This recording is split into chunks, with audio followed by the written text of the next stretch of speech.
okay. I'm a liar. I am a liar because I said I wouldn't stream today. But in my defense, I am getting over a stomach flu, ate something bad, something going on, feeling kind of weak, and it's really hot over here. It's really hot. My AC broke 2 days ago. It's really hot, but it's just now cooled down enough. It's currently 75 degrees, feels like 78 degrees. Um, and I have my window open and my fan going on, so it's like breathable. But did I get my AC working? No, they're not coming out to at least maybe this Monday. So there's that. It's currently like 86 degrees in my house, but right next to my window, it's a little bit cooler. So I decided. I decided. Explosive diarrhea. I mean, I wasn't feeling the best, I'll tell you that much. I woke up feeling sick.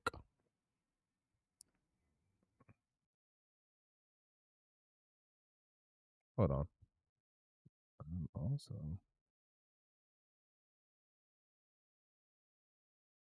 like I have to take off work, so now I have to work tomorrow morning.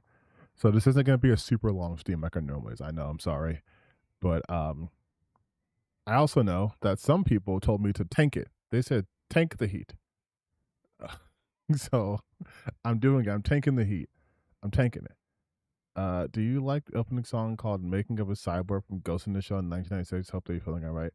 Uh, I have never been asked that question in my life. Thank you. I'm feeling a little better. I can't off the top of my head remember how that theme goes, but I do kind of want to get into some topics there because it isn't going to be a mega long stream. Um, One thing I want to talk about immediately because this is becoming a bigger situation than I even thought possible. But the whole Grand Theft Auto leaks thing. I put out a video, I think this week, talking about how I did not trust, and I still do not, but I did not trust the intentions of one CyberLeak, who has been, I guess, the sole person leaking all of this stuff going to GTA. And I thought this to be done with. I thought they'd catch him and it'd be over, right? It turns out the situation is a little bit more complicated than I had even thought. Because now what's happening, and I know Jason Schreier went over this in greater detail, but what's now happening is Take Two's lawyers have issued a subpoena to identify who CyberLeak is.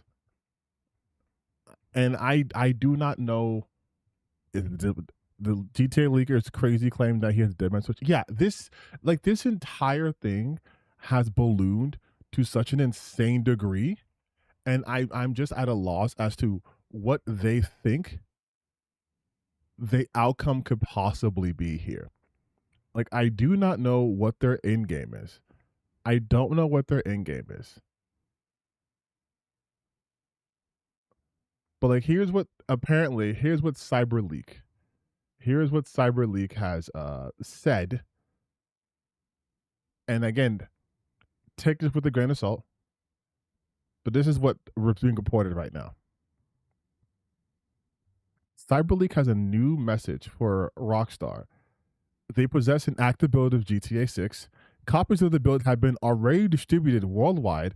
The public release must be manually canceled every single day. So effectively a dead man switch. This would mean that anything happens to CyberLeak, the alleged build could drop automatically. If true, Rockstar and Take-Two might have a much bigger problem on their hands. And there have also been discussions about how the stock for Take-Two / Rockstar has been tanking, but stocks are pretty volatile to begin with. But what caught my eye was this. Like, I haven't seen shit like this ever. Normally what you hear when it comes to these leaks is if it's like from Nintendo sent the assassins and they've got that cease and desist out and it's over and done with. But I've never seen it happening in live, like in vivo, where we are witnessing the lawyers trying to subpoena to find out who the fuck this person is.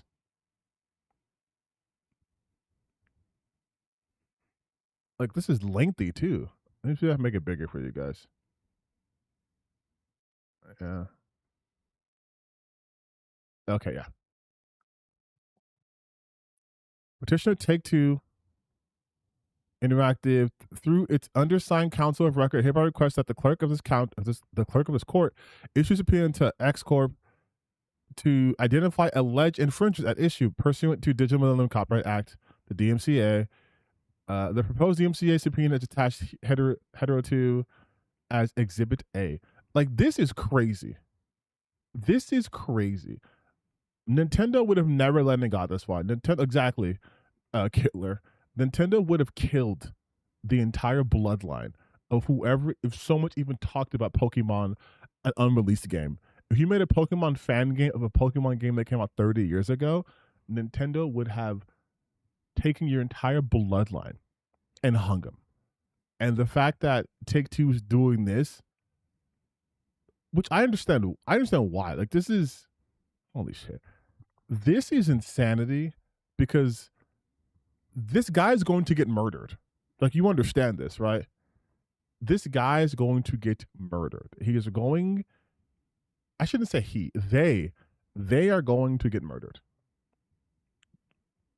Because if they weren't aware, this is the biggest video game to come out ever. This is and you guys already know how I feel about Grand Theft Auto, but this is the biggest video game to come out ever. If you're doing anything that could even potentially, because this is definitely what would fall under torturous interference and also illegal acquisition, and he's profiting off of this shit, right? Even though he supposedly burned all his tokens. This shit, you're going to be owned by Rockstar. This is going to be the first instance in modern day where a company legally owns a individual, because you're never going to pay this off. I don't know why this person would do this. I don't know what would possess him to do this.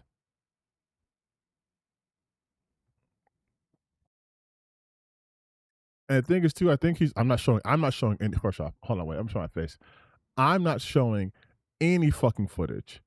I'm not showing any fucking footage of GTA. Are you kidding me? Are you kidding me? This is so stupid. Because he's not on the side of the gamers. This does not, like, this is what I said in my video, and I stand by this. This ultimately does nothing. This is not going to get an entire company to rethink their release schedule or rethink the media which they're going to use to release said content. This isn't going to make them suddenly bring back physicals. This isn't going to let them suddenly be like, hey, we should be less greedy and focus more on delivering a product that our consumers will enjoy. No, this isn't going to do anything. All this is going to do is put you in jail. Like, that's it. And you know it's also dumb? All these Twitter accounts posting this. Like, if you don't think you're also going to get hit, if you don't think that Rockstar is not also going to come for your ass, you're an idiot. If you are knowingly distributing footage of their game that is not available, that has a very well-known trailer release date for August 27th, and you are actively posting it, not only are you an idiot, not only are you an idiot, you are asking to be put in some sort of lawsuit. You're asking for this. There's just no way around this. And again, maybe somebody in here can inform me, what is the benefit for doing this? Like, what's the benefit? This isn't even going to harm Rockstar in any significant way. So I don't understand. I don't understand why anyone would do this. Clout? This wouldn't even be worth it though. Because if it were just like for hacking clout, they would be moving differently.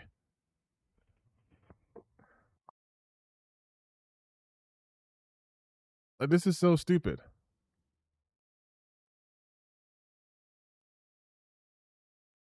If you don't think Rockstar's gonna find your apartment within 2 days, man, like, you're done. And for what? And you know what's gonna happen? In 5 days, the trailer's gonna come out, and everyone's gonna fucking forget you did this. No, do you guys remember the name of the hacker who originally hacked Rockstar? Remember that person? You probably don't. But it was a pretty big deal. He hacked like Rockstar and Nvidia in like the same week. I'm sure that person's name and face doesn't just jump to your mind, right? And that was a whole company he got access to. And they put him in a black site to never be seen again. But that happened. This is going to be the same thing, especially because, and I said this in my video, they're leaking content from this game so close to them officially revealing stuff that this doesn't do anything. It was a kid. I mean, not like a baby, but I think he might have been like 17.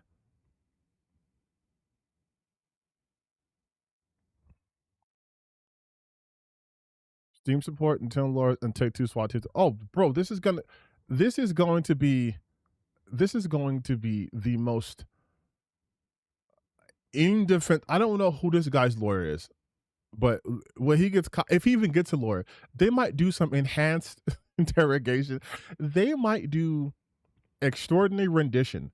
Tell this man that he's no longer a citizen of the United States. Because you guys know the United States military is offering as an incentive to like join, they would get time off to play GTA 6. So if they're doing all of this, they're gonna do extraordinary rendition. This man's gonna be in a black site, never to be seen again. Never to be seen again. This is just, it's so. And the thing too is, and maybe because I am who I am, but what does it matter ultimately? Like, if you're telling me you're waiting 13 years to play GTA 6, you're not playing GTA 6 for the fucking story. You don't care about the story. When is the last time a GTA fan was like, oh my God, no, it's always the shit you can do. Look how many people I can kill. Look how many races I got into. Look at this GTA RP. This isn't like Red Dead Redemption where the story is the focus. It's the shit you can do in this sandbox is the focus. So that's why I think it's weird for him to even try to leak this shit in the first place. And it's like, oh yeah, you guys, you can drink beer and get on a boat and put gas in your car. It's like, okay. And you can bench press. It's like, oh, all right. You know what I mean? This would be like if I was leaking the new Witcher 4 game. You guys, guess what? Here's a clip of Ciri riding a horse. And here's a clip of Ciri using magic. And it's like, what the, okay, all right. People do care about the story in GTA. I find that hard to believe, to be completely honest.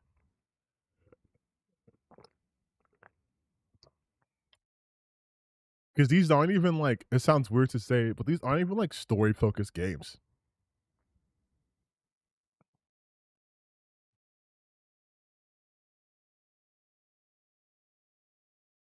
Like, I think I think the average fan of doesn't care about the story.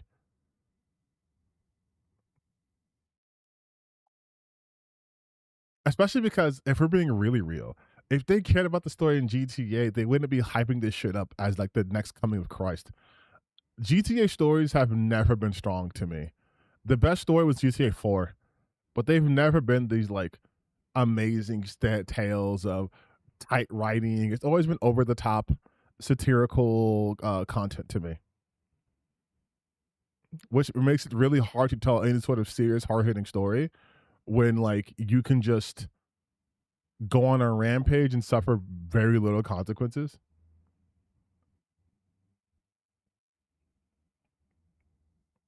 But I guess we'll see what happens. I just think it's so weird. I think it's so weird that like, doesn't this game come out in like fucking a couple of months? The trailer comes out in like 5 days. People waited 13 years. People are gonna wait. It's incredible to me that this is happening now. But like I've stated before, I think the reason why this is happening is because we have created such a toxic environment on the online like gaming community in terms of like discourse and just in general being gamers online, where people are now able to indulge in the most self-centered, most self-aggrandizing way. And as long as they frame it as we are against the companies or we are against the journalist, people are like, oh, they're based, they're cool, it's based, this based, this based. And I've always been really critical of that because of shit like this. When you just blanket hate something, right, with no nuance, with no understanding of the gray areas, you allow for this shit to happen. Because he's trying to promote himself as some sort of Robin Hood of the 2026, right? Where he is stealing from this big company and he's doing this for the gamers. He's saying, hey, if they don't change their practice, I'm gonna leak the whole thing. And it's like, but that makes no sense. It makes no sense because we all know this won't change anything. And this isn't even the vector you should use to try to institute change like this.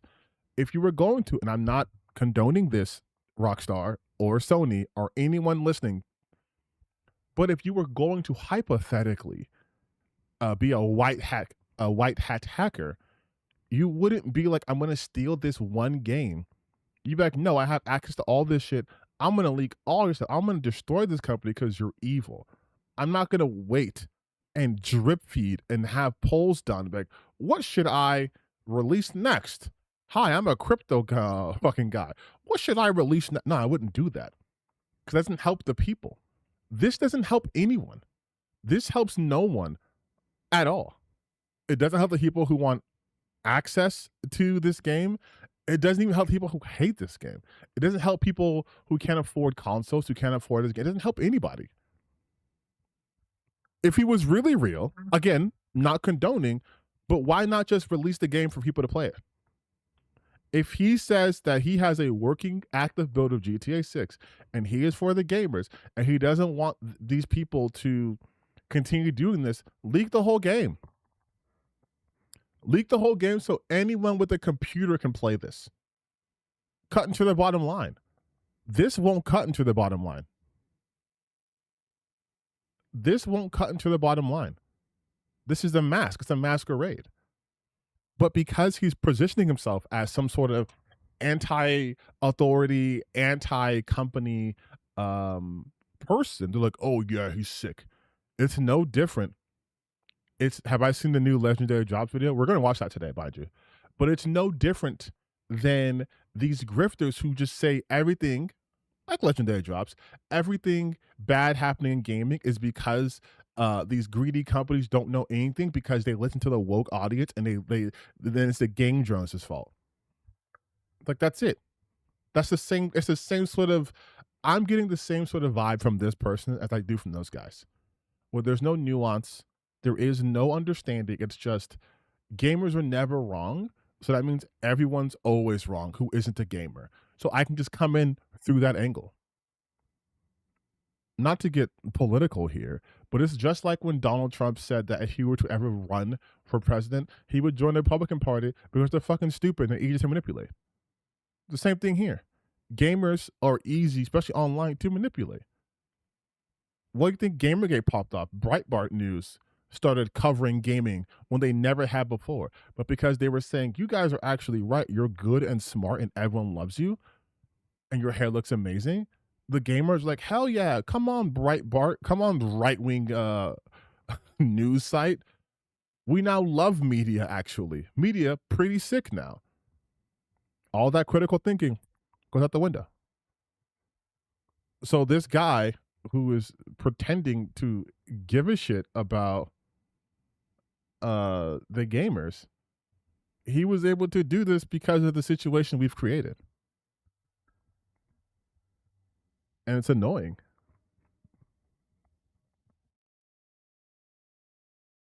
I just again though, they're going to throw him. They're going to throw him into the Hague. Speaking of which, the gamers are not happy that shift. Oh yeah, we can talk about that too. We can talk about that too. Because this is also stupid.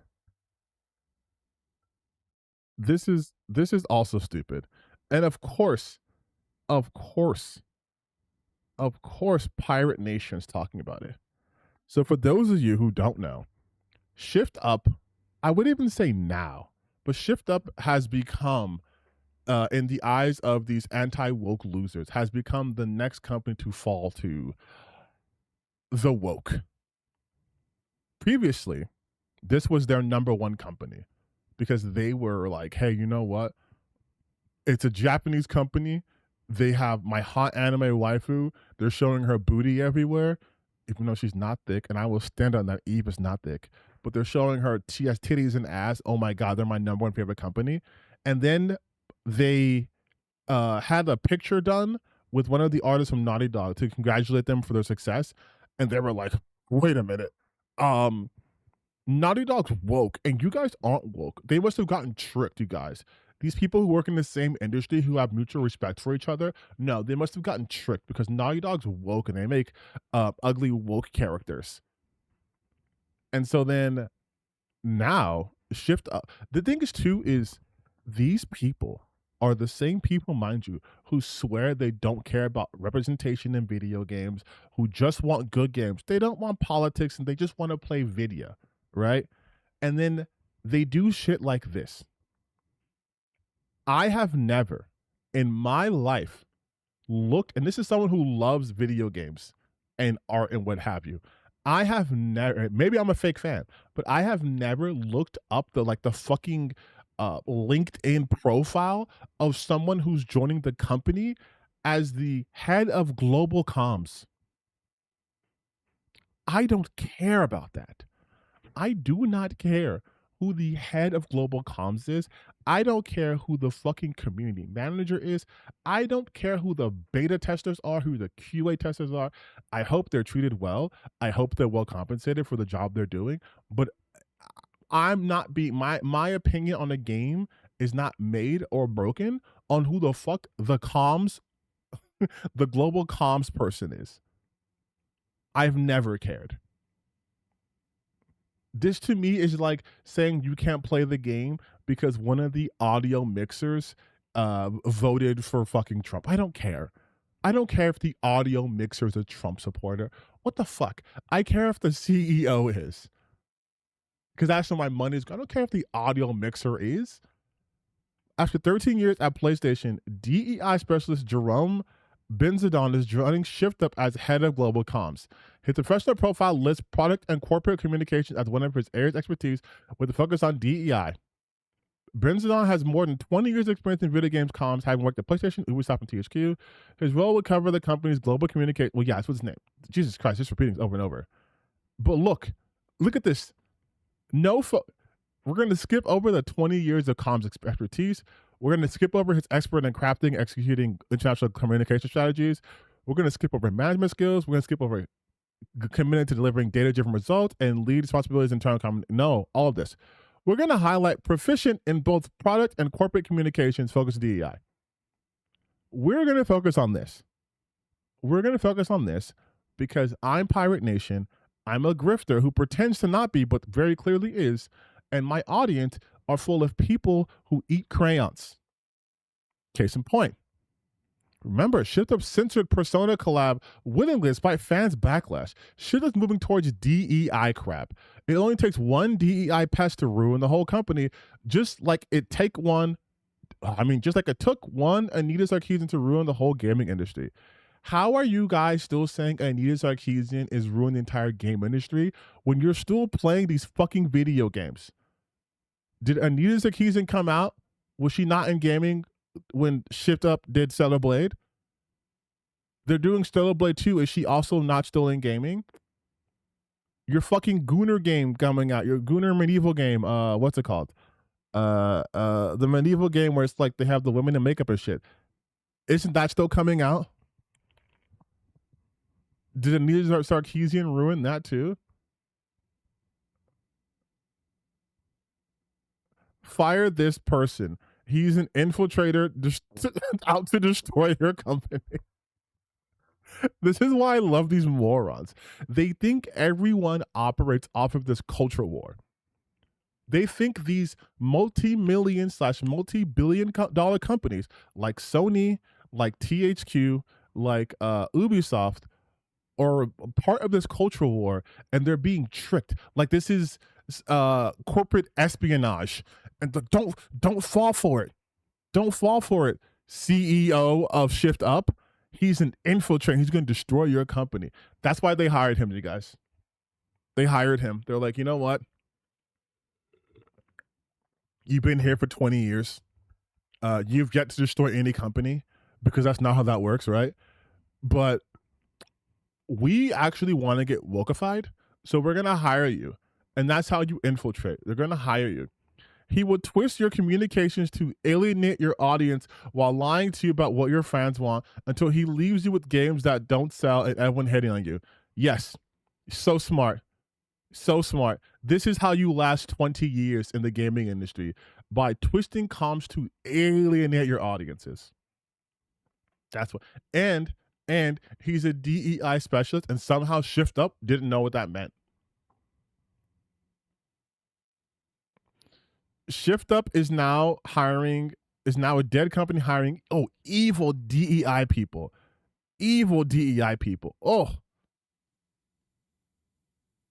Shift Up, poll your audience. That guy is a cancer. They have never heard of this person until this tweet. Oh, and look at this piece of shit. Can't say I didn't warn you. Shift Up made a terrible mistake of placing Eve with Evie, and now it's being ratio like there's no tomorrow, while Shift Up hires a DEI activist. Not good. This is, mind you, this is the guy. This is the guy, George Torch, that people are now trying to give grace to because he says he's no longer grifting. He used to be a grifter. He admitted that. He used to be a grifter, but now he's no longer a grifter. He was just being a grifter to build up his audience. But now that he has an audience, you guys, he swears he's not grifting anymore. But he's also doing this shit. Like, holy shit, guy. Why would they kill their success by hiring this guy? None of you people even know what global comms does. Like, God, sometimes I wish I could be this fucking stupid, you guys. It must be so awesome. It must be so awesome to live in a universe, to live in a dimension where this is how reality operates. They hired one person to head up their global comms, a position no gamer has ever fucking thought about with any sort of impact on the overall quality of the game. And for them to be like, no, you guys, this is going to ruin you. They're evil. What don't you understand? They're evil. They're evil DEI. They're evil DEI guys. They're gonna infiltrate your society, and they're gonna make you give women's rights. Oh, here we go. They leaked the new design for Evie. Also, they're changing her name to Evanisha. Like, do you see what I mean? It's always this. It's a huge mistake. Shift Up should immediately tell Mr. Benzedon, you were not totally honest with us about your bona fides. You are fired for a cause. Like, I can't. This will be the downfall. Like, I can't. This is so fucking funny. This is so fun. And what's funny to me is these people are mad about someone being hired for global comms, but they had no smoke for when the Shift Up straight up did a fucking AI music video. They were like, whatever. You guys are overreacting. Everyone uses AI all the time. You're overreacting. Hey, they hired a guy for the global comms. This is going to be the fall of Western civilization. Yeah, this is literally a marketing team position. Maybe they should have hired him before so they wouldn't have done that fucking AI music video that most normal people don't like. Now all the problems will shift up. Now if Stellar Blade 2 isn't as fun as Stellar Blade 1, which honestly wouldn't be that hard to surpass, let's be real. They're like, see, it's because you hired a guy to be your global comms communication.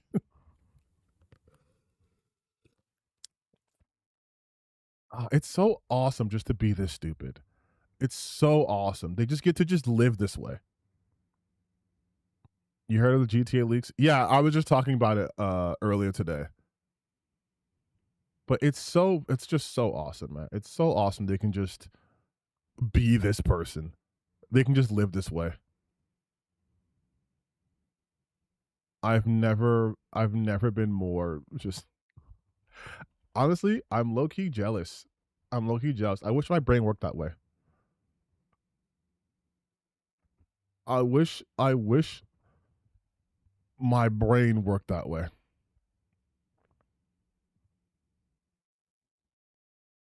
It is hilarious.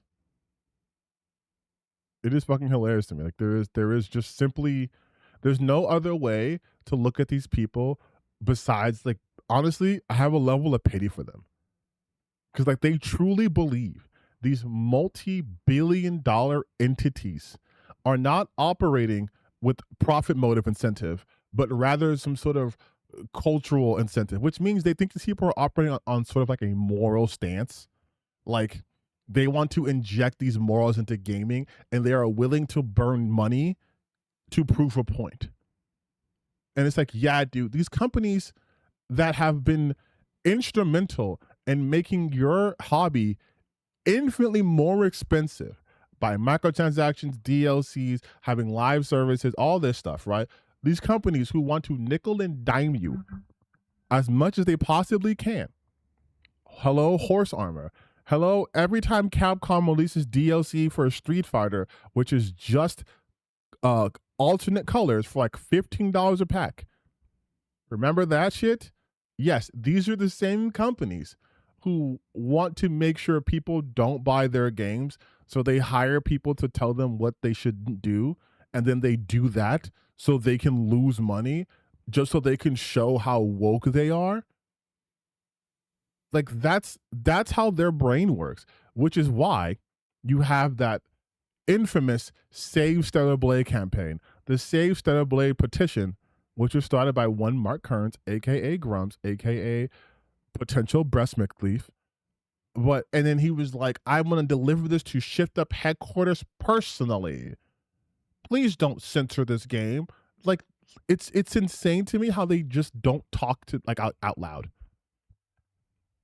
Like, have you guys ever learned that when you were reading and like the best way to read is to say these words aloud so you can actually hear yourself saying this stuff and be like, oh, that sounded weird. Let me edit my paragraph, edit the sentence because I read it out loud and it sounded very clunky and odd. It's like they've never learned that skill. So they just write all this shit. And I'm like, read this to someone in your life if they exist. Find a loved one and just say these things to them. And if they do not commit you to an asylum, they do not care about you. Like, it's insane. But speaking of insane, like how that was such an insanely good transition. I promised you guys we were gonna have Hell Weekend stream. I said this in my Discord. So without further ado, we're jumping into this first video. I noticed I said first, and it's about Wolverine. It is a legendary drop video. I haven't done this in a while. Let's see. These guys. Let's see how my favorite apolitical streamer is. And since it's Wolverine, I'm gonna make some predictions here. I'm gonna say he's gonna be on the side of the gamers because to him the gamers are never wrong, and Insomniac is a incompetent company. Something about Spider-Man 2 being rushed, and then how Wolverine looks bad, and maybe the combat looks bad. And if he is as predictable as I think, he is going to talk about the Sentinel fight. Guys have no idea what they've done. It's like consequences simply just don't exist to them for whatever reason. While I've been dealing with the fact that half of my house has been underwater, thank you, AAA Games Industry, for sending the storms my way. I can't believe you would do this to me. Unbelievable. Okay, at least that's a joke. That's an obvious joke. I have been watching you absolute heathens not give Sony a minute to breathe. You have been terrorizing them. And now with their upcoming game, Wolverine, and its trailers released. What game? What upcoming game? You have been terrorizing them. And now with their upcoming game, Wolverine, and its. I am not trying to be an asshole. I have never heard that take on the name Wolverine ever. I don't know what accent that is. I do not know what happened there. Wolverine? There's not even an A. If he was like saying Wolverine, I would give him Wolverine, not Wolverine. Like, I'm trying to think what accent that'd be like. Okay, y'all like Wolverine? No, see, Wolverine? Nope. Oh yes, Wolverine.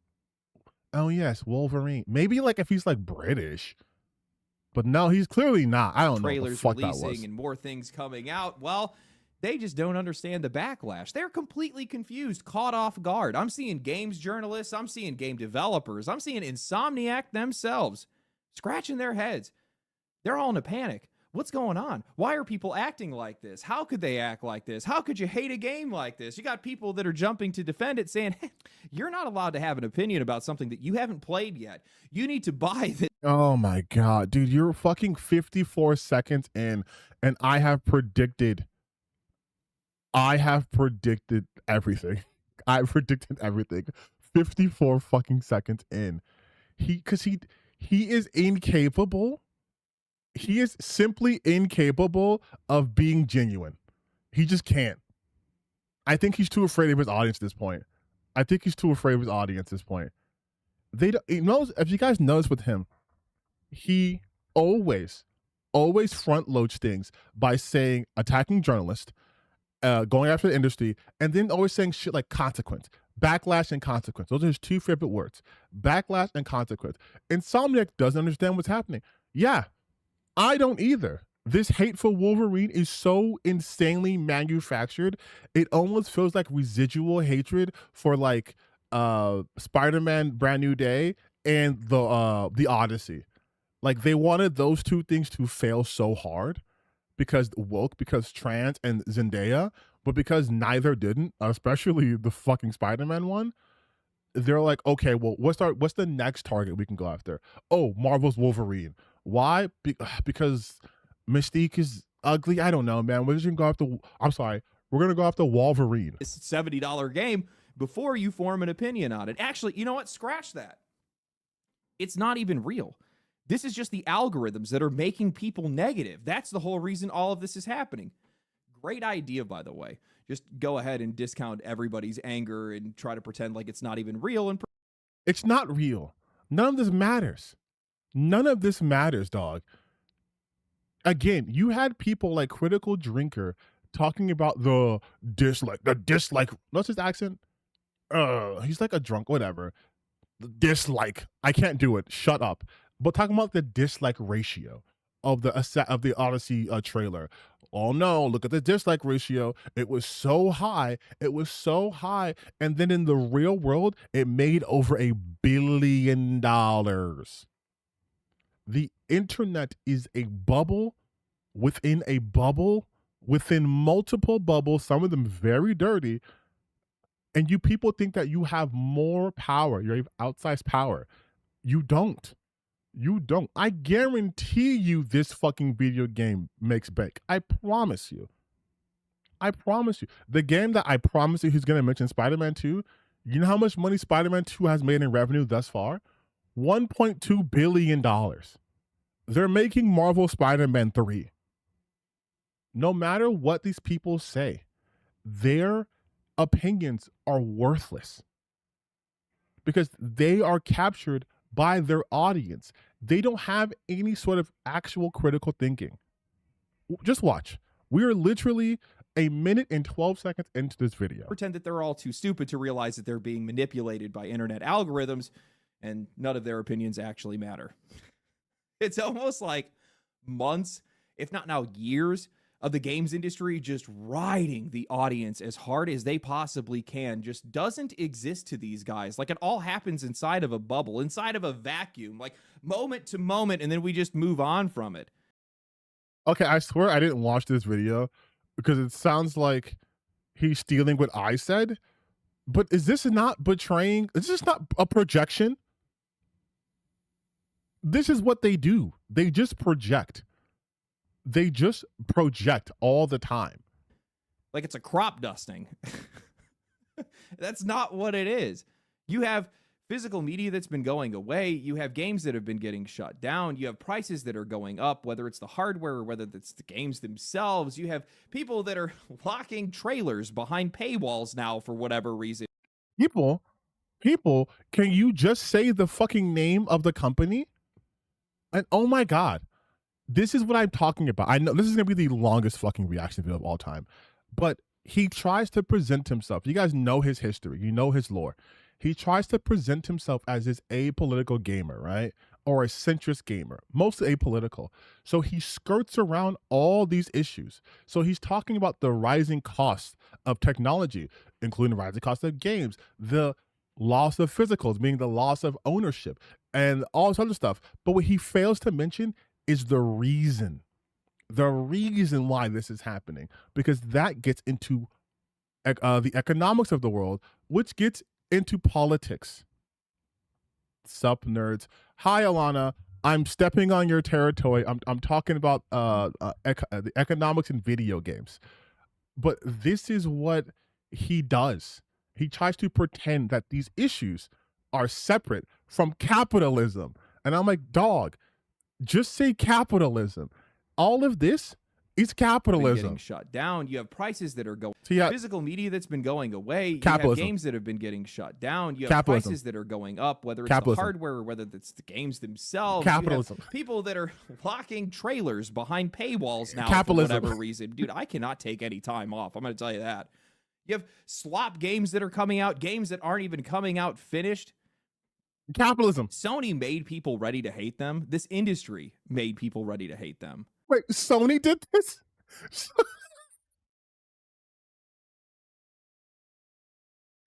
Sony and this industry did this. Oh God. Oh God, but not capitalism. Oh, it's Sony. Sony did this, you guys. How dare Sony create the concept of money over everything else?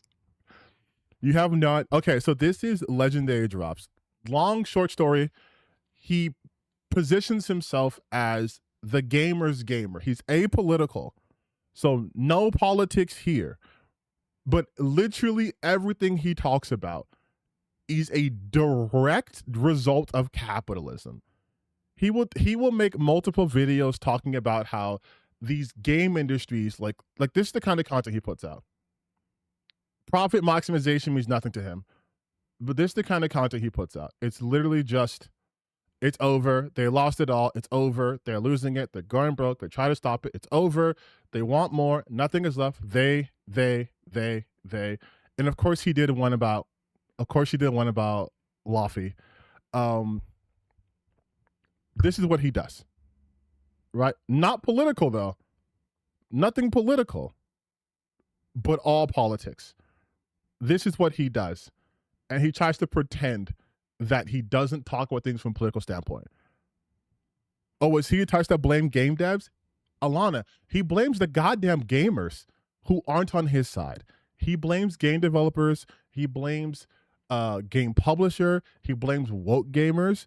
He blames literally everyone, especially game journals. How do they get so many views? Because we have been in a post-Gamergate hell for a decade. And all these people have to do is find these rudderless people. And instead of explaining to them the reason why the quality of their games have gotten worse is because of moneyed interest, there are more people involved who care about making money than actually putting out a decent product, than allowing game developers the time and resources to create the story they want to tell. It's just easier to say, women. I mean, you get blamed by name by a lot of people, Alana. Like specifically you. But yeah, like this is what they do. And he tries to pretend that he's not this person. I'm like, dog, this is just say capitalism. He's unable to say it though. No, you're right. No one hates you, Alana. I've definitely not seen videos of people specifically saying you're the reason why God of War there's a woman in God of War. For those of you guys who don't know, Alana Pierce is in fact the sole reason why video games are woke. It's her, it's Alyssa, it's Jason Schreier. These three people are the reasons why video games are bad and terrible. Oh, and Nia Sarkeesian. They're also part of the same cabal. I, a junior writer at the time. Oh, but how did you get that position, Alana? There's an ugly man who looks like the amalgamation of if Pee-wee Herman was AI hallucinated into existence, who said that you got it because you're pretty. And I don't know who to believe. Someone with an established track record or a man on the internet with a microphone. Let me get back to this video. I should just have Alana come onto this channel. Holy shit. Alana, if you want to come to this channel, you can whenever you want. No questions asked. I will give you the password. I don't understand how people don't see that. So today, we're going to talk about how you're not allowed to have an opinion on something that you haven't bought yet. How, actually, all of this apparently isn't even real, and I love this so much. These people just do not realize that these games are not being judged in a vacuum. Every single thing they do is just stacking up against them. And at this point, the games industry is going to have to sleep in the bed that they made. Mind you, he's talking about the fucking Wolverine game. Like, he's talking about the upcoming Wolverine game. Like, this is some sort of cautionary tale. It's going to sell. This game is going to sell. It is going to sell a lot of copies. Why? Wolverine is a popular IP. Insomniac has proven themselves multiple times at being able to handle an IP like this. It is a new superhero game. It's being promoted heavily. Like this is insanity. This would make sense if they were talking about what that game that came out, the Age-Filled, that one that's like a bully successor. That makes sense. You can talk about that being a cash-in, that being low effort. But to be like the Wolverine game?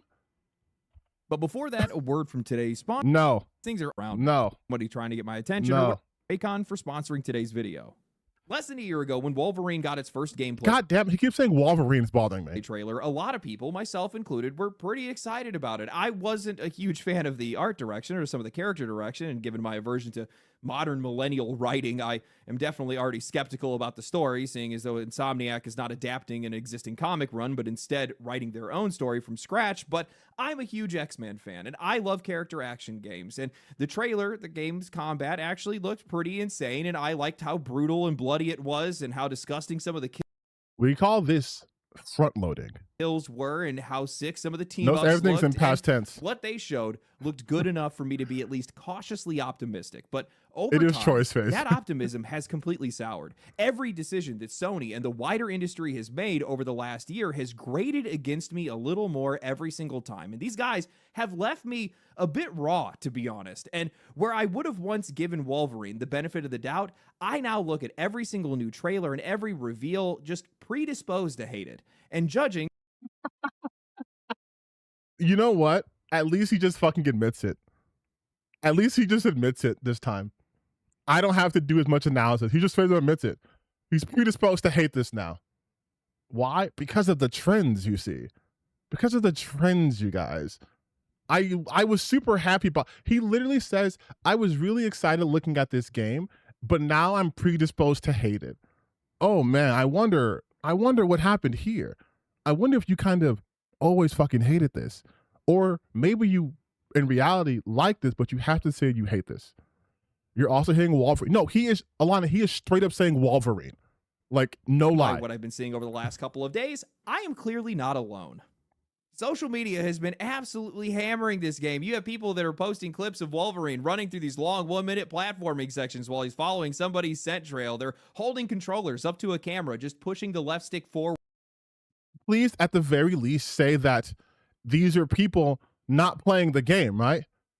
Like this is from a video. This is from a YouTube video. You can see the bar on the bottom. While Logan is just running through explosions and the player is doing absolutely nothing else, essentially making the game look like it's mixtape. I mean, I guess it kind of actually is in this case. They're clowning on the game for having an arm wrestling quick time event. There's an airplane sequence where Wolverine jumps out and he's flipping somebody off with his heckin' Doesn't it just sound like someone who just doesn't like video games? Right? Like, have we now forgotten what a set piece is? Am I the only one who remembers what a set piece is? Remember in video games, especially in these kind of more cinematic games, where they have these sections in which you are more on the rails, but there's crazy stuff happening because it's supposed to be like an action film. It's a set piece, right? And then the set piece here leads to actual combat. And he's upset that there's a quick time arm wrestling event. Okay. Or that Wolverine, oh my God, you guys, Wolverine using his claws to flip someone off. Oh my God, you guys, a character having personality in their actions. Whoa, what's happening here? Millennial writing much?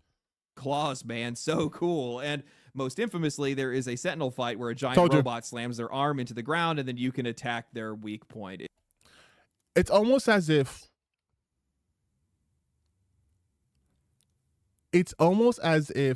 this says Sentinel prototype.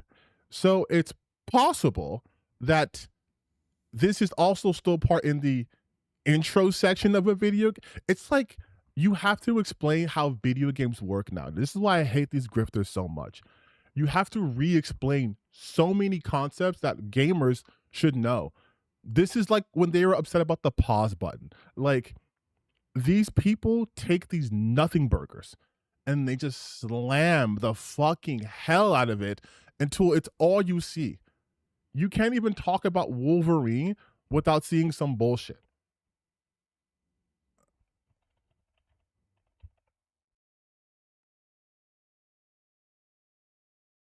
Wolverine looks mid. This is the reaction. Slop for Goyim. It's dead. Like, it's oh, Endymion. Oh my God. It's all these people who just come here. It's a bloodbath. Dear God. Wolverine just exposed Hypothetic and Sonic and PlayStation R. And it's the same. It's the same accounts. It's Fratanga Plays, it's Yellow Flash, it's Endymion, it's Legendary Drops, it's Vera Dark, it's so many people. It's oh no, it's Alex, who was low-key obsessed with me for like a month. It's all these people doing the same shit over and over and over and over and over again.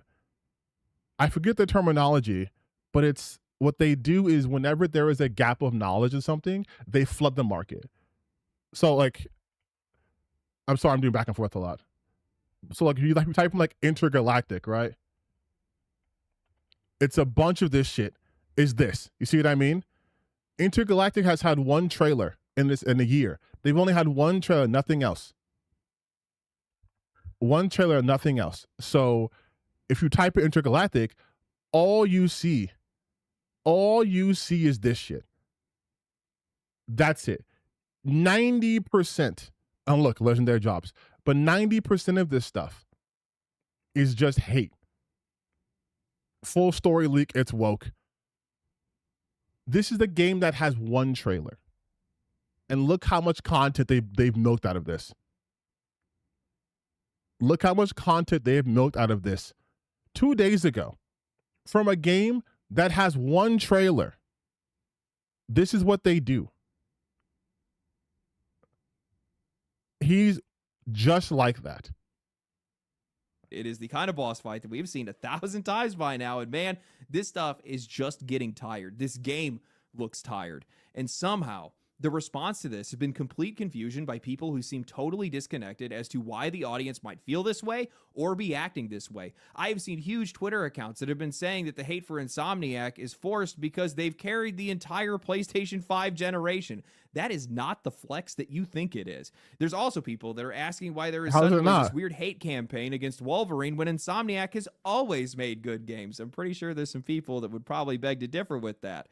Others have also tried to make other games look equally stupid to try to deflect some of the criticism. You've got other people that are trying to argue that Wolverine is a game that you can't judge until you play it first. You got to buy it first, guys. Or they've all just dismissed this as Twitter discourse, which isn't even real, so the game is going to sell anyway.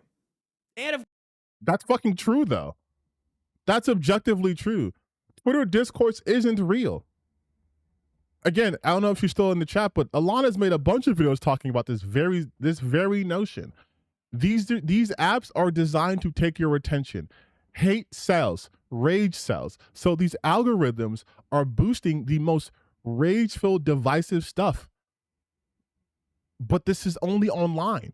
If you get off of Twitter and go literally anywhere else, people aren't having these discussions because it's not that serious. It's people just literally making shit up for Twitter blue money. That's it. Or to get them to their channels. There is nothing, like, this is real. And notice how he provides no actual counter to what they're saying. He's just saying, well, some people disagree. Provide something, dog. Of course, games journalists couldn't help themselves, so they had to jump into. You had The Gamer that published an article calling out the comparisons between Wolverine's Sentinel fight and a boss fight from Ben 10 Protector of Earth, arguing that giant enemy fights are a trope. Wolverine, of course, isn't the only game that's doing it, but what else would you expect a guy with claws to do against a giant robot? These guys can't be serious. Well, what else would you expect them to do? Give me an example. Give me a counter, Legendary Drops. What do you expect Wolverine to do with his claws against a giant sentinel? Do you want him to talk to him? I think you would call that woke. Or a mischaracterization of Wolverines. What else are they supposed to do? Then we have Insomniac's marketing director, James Stevenson, who chimed in saying that algorithms amplify and force negativity onto people so relentlessly that he is considering whether or not developers should even look or post on Twitter. The implication being that what we're seeing right now isn't actually representative. It's just the algorithm that's feeding everybody this negativity. Guys, it's just not real, I swear. Kotaku echoed this exact same idea, arguing that old school design probably isn't the thing that is really fueling a lot of this criticism, and that social media is rewarding bad faith, fast takes, and trashing games before they come out is just an event on itself right now. Yes. And they even brought up Highguard, claiming that its greatest sin was that the game was getting too much attention from Jeff Keighley. That's 100% true, though, too. Like, are we memory holding Highguard? Before the game even came out, people were pissed that this game was not only the last game shown during the Video Game Awards, but also the fact that Jeff Keighley hyped it because he personally liked it. And because these are the same people who had made Apex Legends, who made Titanfall, and they were expecting it to be Titanfall 3, even though they couldn't have done that because they literally don't own the IP. This game got hate before it came out. 100% true. That's 100% true. Yes. That's why people hated Highguard. Not because you had developers that were calling themselves indie while secretly being funded by Tencent, making one of the most commercially generic. No. That's not. No one cared. No one cared because this shit came out after the fact. Notice how this is reported coming out February 17, 2026. And Highguard debuted as a trailer in December 2025. No one cared about this. No one cares about this. People who play video games, who aren't turning online, they don't care about the funding sources. If they did, they wouldn't be happy about EA being bought by the Saudis, okay? They don't care. So no, they don't give a shit about this. Games that we have seen in years. What is wrong with these people? And with Wolverine's marketing director, I mean, how fragile can these developers get at this point? That they need to be shielded from memes and criticism on social media because it's apparently, too much for you guys to be able to handle? Oh my God. See, this is the shit I hate. He is such a fucking bitch when it comes to this stuff. He will do anything in his power to make sure that the gamers are never wrong. Oh, you guys can't handle the memes. You guys can't handle criticism. There's no criticism being leveled here. It's people literally calling this woke slop, saying there's people literally harassing people who worked on this game. It's people going to people's LinkedIn to see who got hired. This isn't memes. This is straight up organized harassment. He's just defends harassment all the time. If it's gamers doing it, he loves it. He fucking loves it. He loves it. But if it happens to a certain person who carries the flame, remember that. Oh, yes. Remember this. Oh, I love you, Legendary Jobs, because now I can do this. You want to talk about hypocrisy? So why can they do this, right? Why can they just make fun of Insomniac and Wolverine and what have you? But if a developer makes fun of Charlie Kirk, you have a whole ass video about this, right? It was if I remember the game correctly, it was Avowed. Avowed is so incredibly forced. Everyone forgot about Avowed. This game wasn't made for you. It's their fault. This can't last. It was about Avowed, but it was specifically about we'll say Obsidian, because he was also mad that the Obsidian developer did this. Oh, what was the video? Yes, this right here. Now, am I the only one that Ghost of Yote, sorry. feels like over the last couple of years it's become increasingly more popular to talk down to your audience? To tell them just how worthless they are, especially in your eyes. So just the start of this, he has a problem with this happening. You shouldn't talk down to your audience. That's what. But when the developers get talked down to, you guys can't handle memes and criticism. That's why I always say gamers are fucking babies. I have said that. I have made a video specifically titled that, because gamers are fucking babies.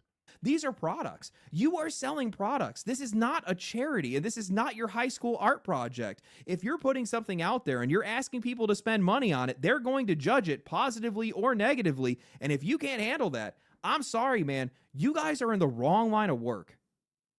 He's saying this to fucking Insomniac. Like, I need to keep highlighting this. He is saying this to Insomniac. The people who deal with this shit all the time. Mind you, this little bitch couldn't handle being called out by the developer of Highguard, and so he got his panties in a bunch too. He's just a hypocrite. He's just a hypocrite. He's a hypocrite. He made like 9 videos about Highguard. I'm sick of being, listen, right here. I'm sick of being blamed, right? This industry still want to act confused as to why players are so savage. You created this, not us. Stop blaming 2 and Titanfall 3 died for this. He also claimed that the game got hammered at launch with 14K review bombs from users with less than an hour of playtime, saying that most of them didn't even finish the tutorial. And then he says this. In the discussions about Highguard, Concord, 2XKO, and such, it is all failure is absolute absurd amount of myself, but this game is slandering Highguard, and it worked. Look, man, I don't want to repeat myself, but this game was not review bombed, and I'm so sick of seeing developers try to hide behind this excuse. Yes, there were troll reviews like there always are, but a ton of the sub 1 hour reviews were mostly people that were talking about crashing, performance issues, and actual gameplay problems. A Highguard match is 8 to 30 minutes. That is plenty of time to not get to under 2,000 concurrent players and layoffs because of review bombing. You get there because you have a poorly managed studio that didn't take in any feedback, and you made a game. Look how angry he is, right? To play. And for all the comments on the players, this industry needs to stop blaming the culture that they created. I'm going to say that again as clearly as possible, because for whatever reason, people in this industry still want to act confused as to why players are so savage. Look how mad he is. This, not us. Stop blaming us for your mistakes. Start making better games or find another fucking job. It is not gaming culture's fault that you go on social media looking for affirmation and praise for your video game. That is on you. You are the one that put your balls in a bear trap. There is part of me, And I will say this, when I hear these discussions and I hear these devs talking about all the hate that they receive, how there has to be a better way to communicate, I think to myself, you know what? Maybe I'm being too harsh. Maybe I'm taking this a little bit too personally. And then I snap out of it because I don't support these guys getting attacked. I don't attack them. I don't send people their way. This is all tone policing coming from people that are asking for my money. I don't do this. I don't do this. I don't do that. They're asking for my money. And then what does he fucking do? This. I mean, how are any of these game developers supposed to be able to make a game that's worthwhile if they can't even face the audiences that they are apparently making these games for? And how is any of this criticism? Like the fact that he got so fucking hurt over Hygar. You heard the hurt in his voice, the high speed talking, all that shit. And he has the audacity to then say Insomniac's marketing head can't handle criticism. Insane. Insane. Just insane levels of projection and hypocrisy abound. Rules for thee, not for me. Ever going to be able to break through when you have these giant walls of toxic positivity that are being constructed on all sides by either the media. And he always talks, I know I'm pausing a shit ton, but I don't care. He always talks about toxic positivity. This bitch is so fucking negative. He is a negative person. He does the worst job pretending that he doesn't clearly abide by the right-wing culture war stuff, because he refers to everything in the same sort of vernacular that like his idol Asmongold talks about things, right? Toxic positivity. Anything that's toxically negative, he dismisses that this is just criticism. You can't handle criticism. But if someone's not negative on a game he doesn't like, well, how are they supposed to get better with all this toxic positivity? What are you actually talking about? The game hasn't come out yet. And you guys are talking about it as if you had hands-on experience with it. That's what people are talking about. Media or these sycophants that want to run around bend over backwards and cry about how everybody else is being too negative when these people are rightfully and honestly justifiably roasting this game for its tired ass design. Some of this stuff is so copy paste. You know, Insomniac's marketing director tried to ratio people with their Metacritic scores. How pathetic is that? No, again. He didn't try. This is the thing too. These people are such bitch made. This is why, oh my God, you guys. Oh, I know our AC is broken, but I'm burning up right now. This is why I cannot fucking stand this guy. He is the biggest coward on the internet. He talks all this shit about people nonstop. It is cry bullies. They talk shit nonstop. And the minute they get punched in their motherfucking mouth, what happens? Look how pathetic they are trying to ratio. He wasn't trying to ratio him.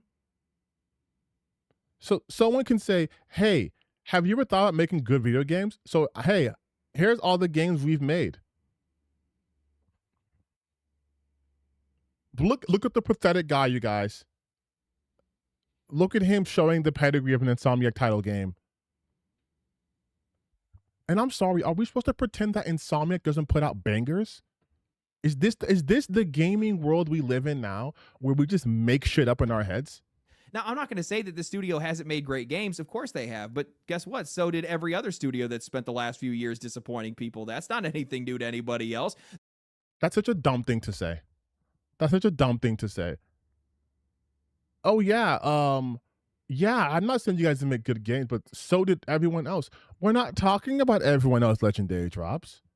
We're talking specifically about Insomniac, because that's who's making the Wolverine game. Right?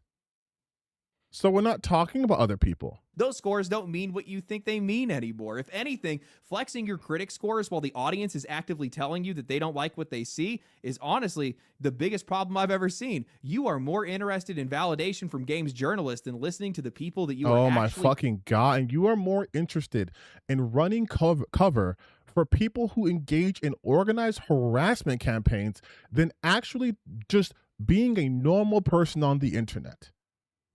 He wants to be the voice of gamers so badly that he just gets on his knees. He has no spine. He can't stand up. He just loves it. He's grown moss on his knees, okay? He just loves it. He just loves being down there. No knee pads needed. Knees have been sufficiently calloused.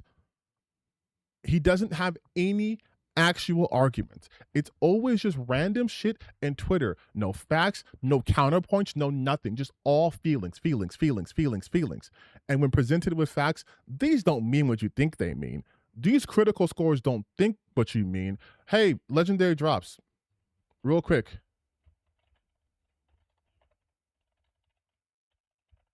What's this mean?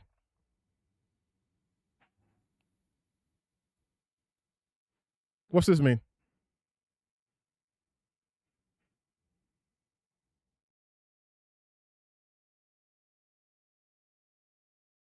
$18.2 million units. What's that mean, dog? What's that mean, big dog?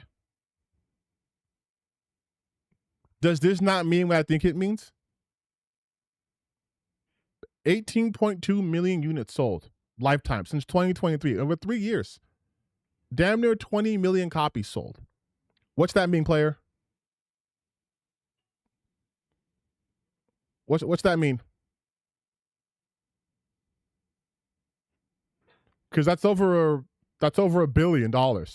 You know that, right?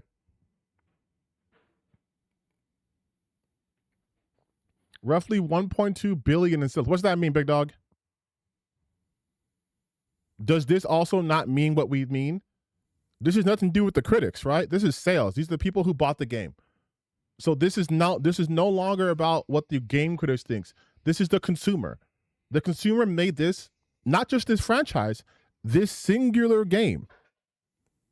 This singular game, $1 billion game.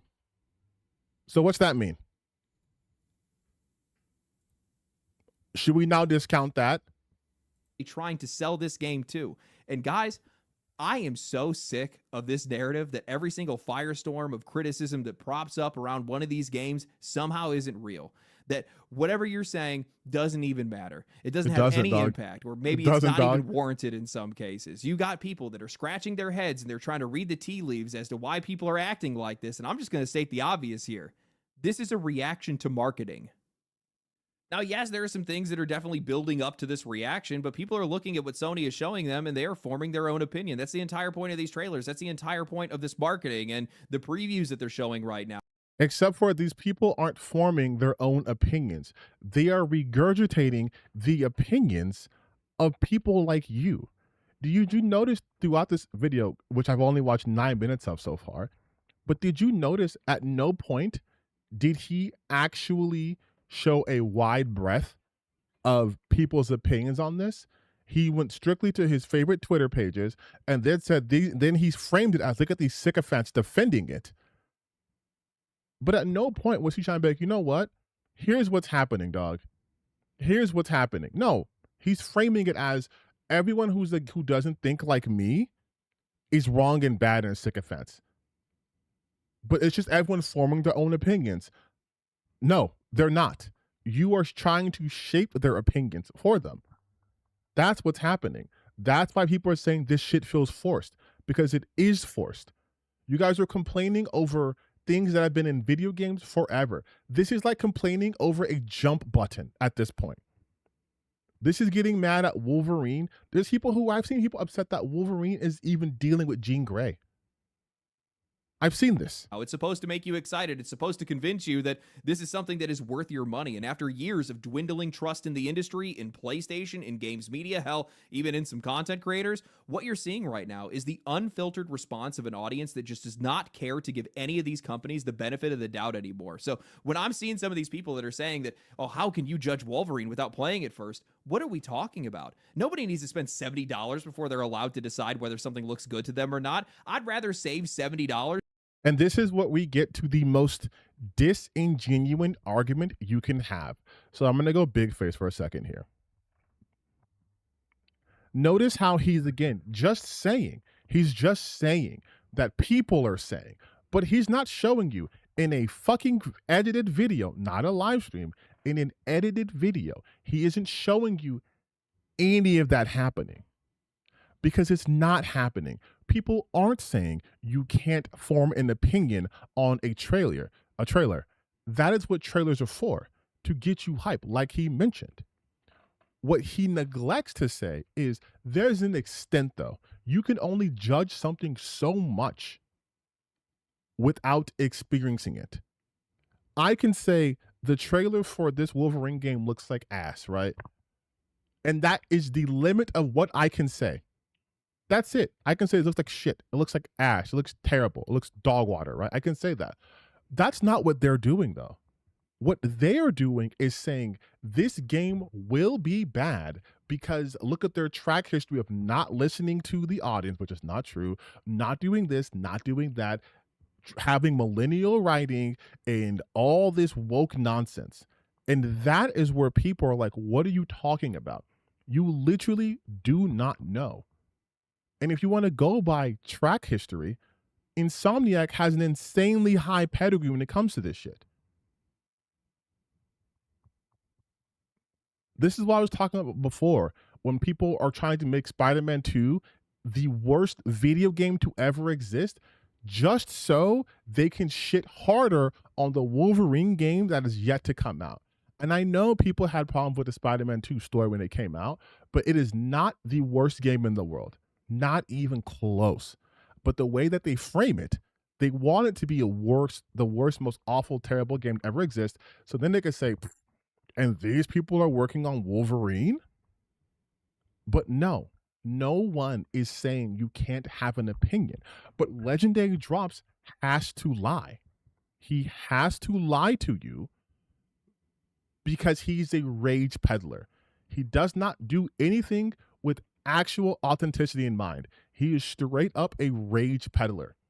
He will never, ever, ever, ever be critical of the response a game gets. He will never dive deep into that unless he can pin that on the game industry or games journalist, because he only has one mode, and it's how can I make my mad baby gamer audience still like me? Oh, I know. Whatever game is popular to hate on, I shall hate on it. That's it. I will take the majority side on this. From what I am looking on my very curated internet, I will see which side is saying what and be like, you know what? Yes, I do believe the Wolverine game is woke nonsense, actually. I won't say it's woke nonsense, but I'll adapt the same sort of rhetoric and try to dress it up for my audience. But he's fucking lying to you. No one is saying you can't have an opinion on this. But look at how people are attacking not only this game, but the people behind it. That goes well beyond an opinion. This is concerted hatred. And wish I hadn't spent it. I'm going to tell you that right now. And especially with how we've been seeing a lot of these games come out today, being hesitant usually rewards. Especially because he has no criticism for any games that come from the East or gacha games. He has zero criticism for those games. You a hell of a lot more than blindly jumping into the front of the line. I mean, what's the worst that's going to happen? You see something, you don't like it, you roast it online, you don't buy it, and then maybe find out later that it's actually better than you expected. Great. You lost nothing. You know, I've been watching a lot of the coverage. See right there. That's what he does too. He gives the game away. This is the grifter mentality right here. You see something, you don't like it, you roast it online, you don't buy it, and then maybe find out later that it's actually better than you expected. Great. You lost nothing. But you did lose a lot. If you're a content creator who does this, you lose any credibility. That is the point of critics. We are relying on your judgment to shape opinion. I know people want to pretend that no, that's how it fucking works, okay? You are relying on certain people who have access to certain things to give you a general vibe or a feeling. If most people are saying this is a really good game, you're more likely than not, as the average person, to engage in it because you are not hyper online to where you know every single developer, every single game coming out. So, oh yeah, this movie I heard really good things about. Let me check it out, right? That's how it works. But you do lose. You do lose if you're always fucking wrong. If you are always negative on something, you do lose. But he's a grifter. So he thinks he can just say this shit. Like, yeah, you can lie about a game. You can roast it. You can, and let's be real. On the internet, this is money, okay? You can make money lying about a game. And if you find out it's better than what you thought, okay, cool. That's it. You can just, he's giving it away, which is why if you go to his channel, huge pause, sorry. But if you go to his channel, you will see that almost every video of his is negative. These are all negative. he's promoting it as negative. He wants these clicks. He's getting these clicks. He doesn't care if a game is good or not. He only cares if he can frame it as this is why the AAA industry sucks. Or he'll be like, this is a game that proves that the AAA industry, they're on notice. They lost it all. They're getting what they deserve. They're out of time. Look at Ubisoft. Ooh, they're going out of time. But also remember how in the beginning of this video, he was talking about how game studios are being shut down. And look at him celebrating the loss of game studios right here. Gleeful that Ubisoft is suffering. Gleeful that Highguard went away. Happy about this shit. He's happy about this shit. The only time he talks positive about a game is if it is an Eastern game. And I'm not joking. If it's an Eastern game, or if it's an indie game that he can use to shit on AAA. That's it. Those are the only times he would talk about it positively. That's it. If it's like an underdog developer, that's the only time he won't care if they're from the East. Otherwise, he will shit on it.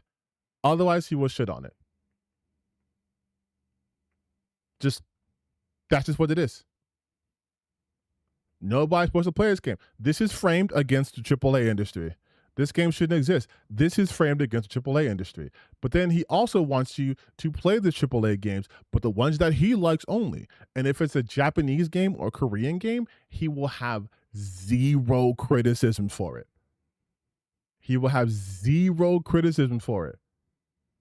FromSoft just outplayed everyone. Do you think he ever talks about how the FromSoft formula is kind of, formulaic at this point? And from a visual standpoint, how most of their games are kind of starting to blend together. Most of their games, while looking beautiful, are starting to look a lot of samey. I mean, Elden Ring, Night Rain, Dustblood, Bloodborne, Dark Souls, kind of all share the same similar aesthetic. You think he's going to complain about that? No. Indie games are the enemy now. No, they're not. They can't. But you see what I mean? All of his content is framed antagonistically towards video games, unless they're from the East, or he can utilize a game's underdog status to shit on the game industry.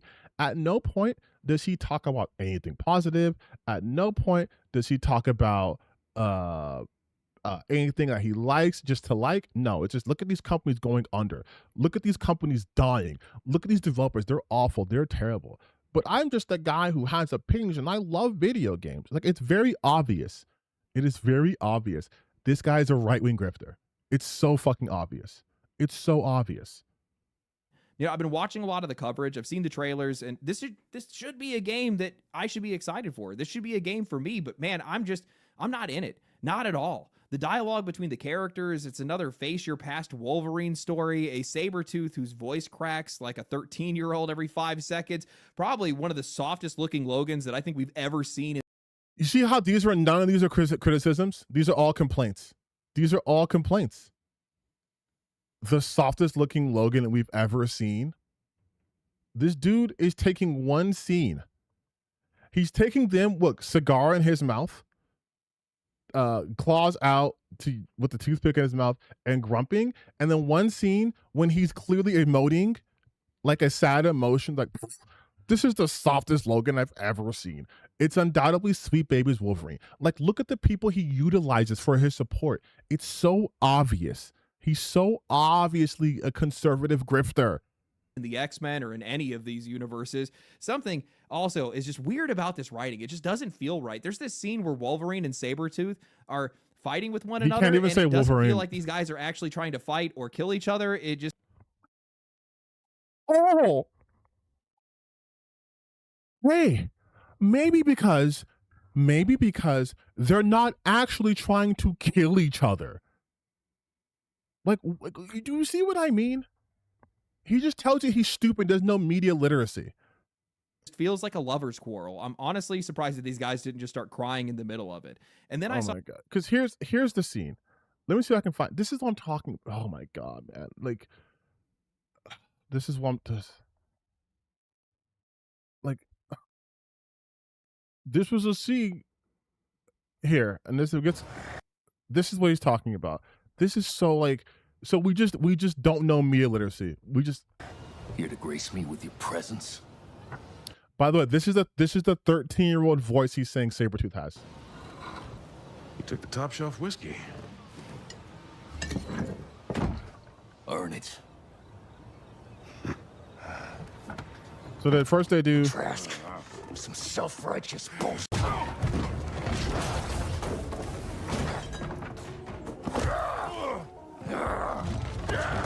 You want to call the shots? Kick Essex's ass! Take charge!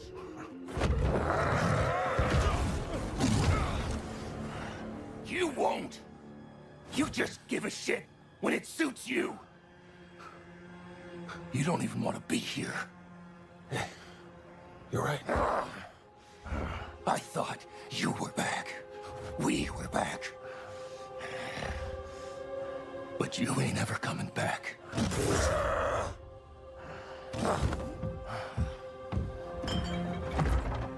Hey. Oh, you guys, wait. I'm a dumb idiot. I'm a dumb idiot boy.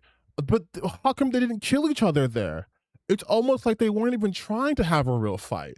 It's almost as if there was some storytelling going on here, and maybe Sabretooth is just upset that his boy's not back and they're not killing people.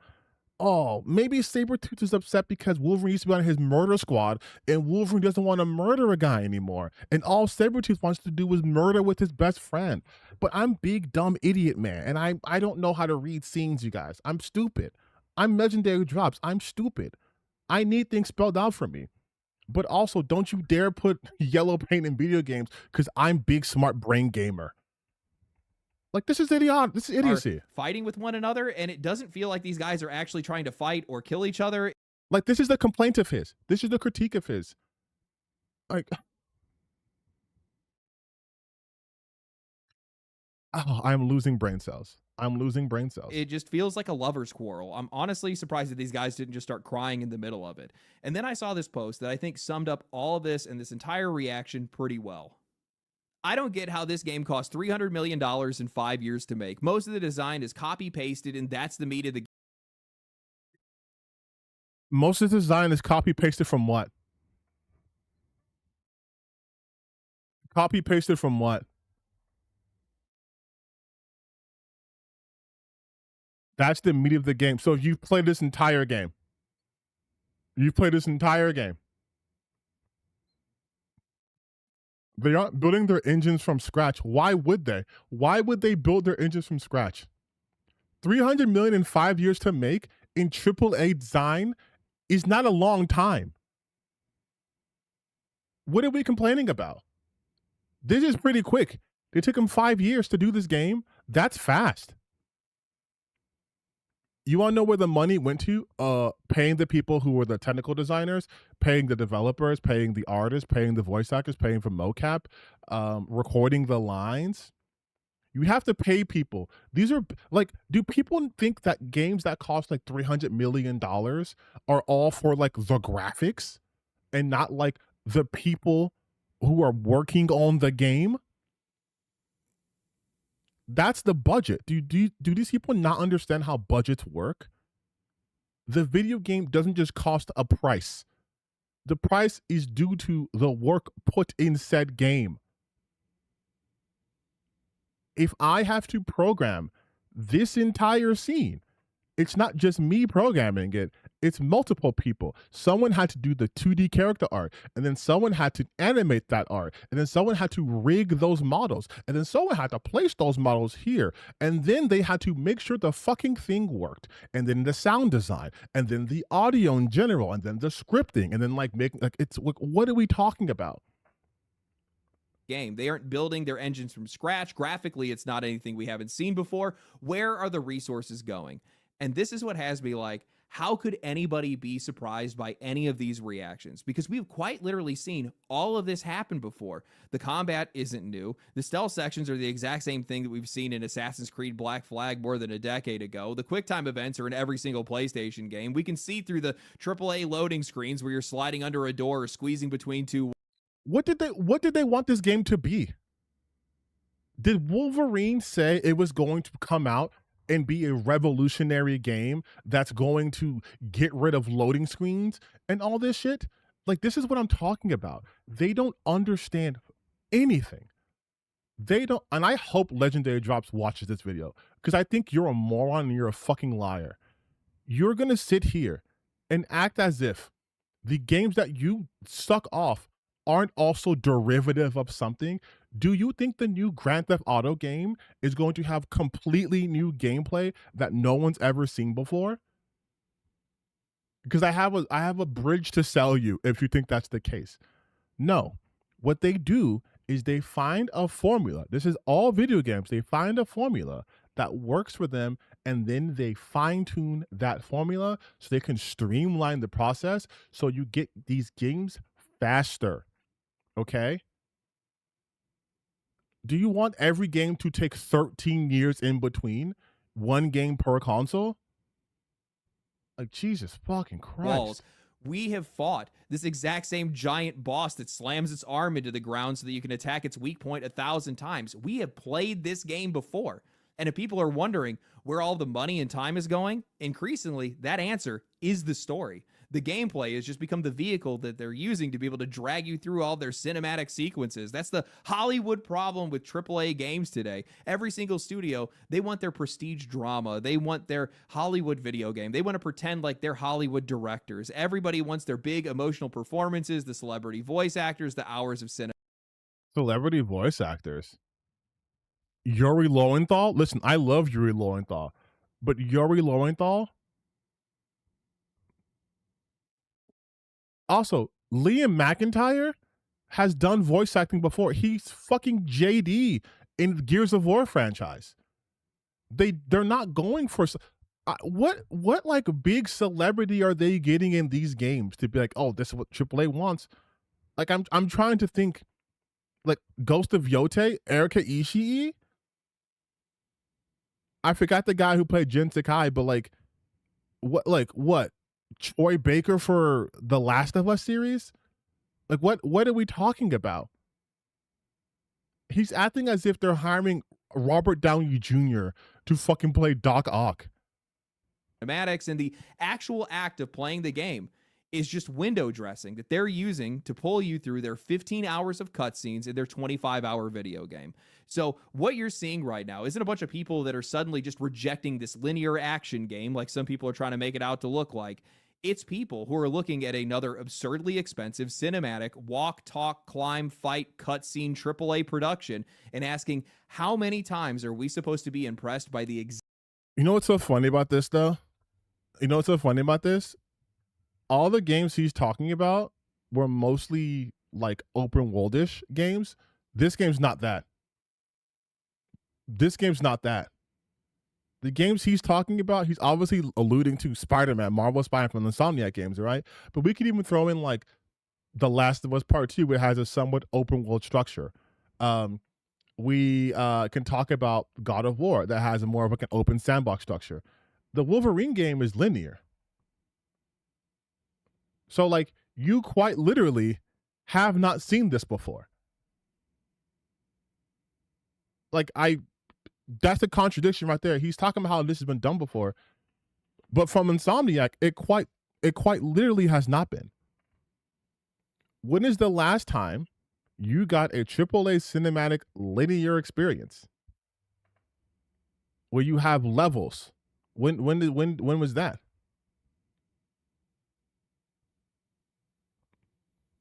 When did Insomniac do that? Did I miss that game? Did I miss that from Insomniac? exact same thing again and again. I saw somebody say that if you are posting online about how Wolverine is a bad game, you're just doing it to be able to farm followers. Now, if that's the case, I'm going to walk you through something. Wouldn't that mean that not liking Wolverine is actually the popular opinion, and then by extension, none of this is actually forced? How do... No, dumbass. What they're getting at, Jesus Christ. I guess I'm not being nice to him anymore. I've been too nice to him too long. He's a fucking moron. Because when they're saying farming followers, what they're saying is they understand that rage sells. So it's popular to be contrarian on the internet because that's what gets you views and traction. Idiot. They're not saying that the popular opinion is to hate on Wolverine. That's not the popular opinion, but that is the lucrative opinion. That's what gets you attention. That is literally the problem here. People are being negative for attention. God damn, dude. People miss that.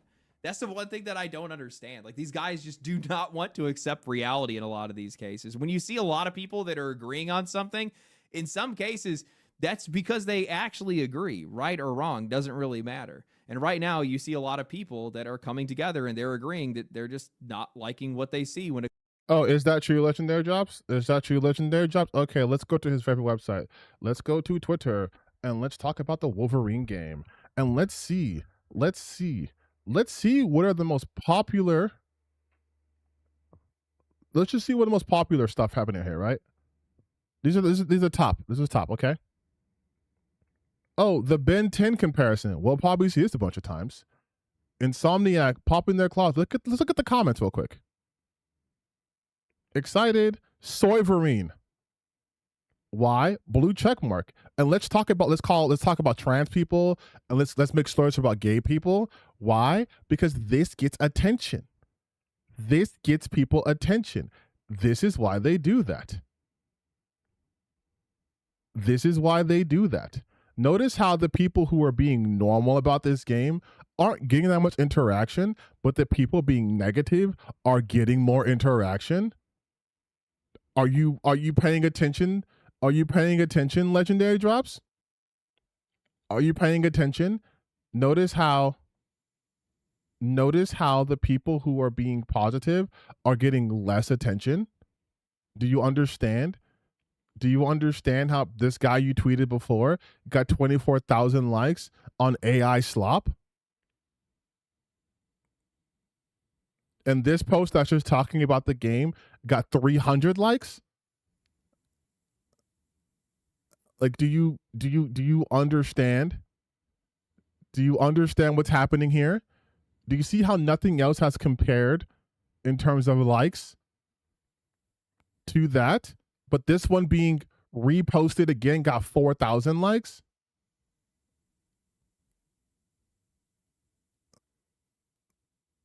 Like, do you get what's happening? Do you get what's happening? And then also the complaints people are talking about, game needs proper gore, as if these people aren't being fucking shredded.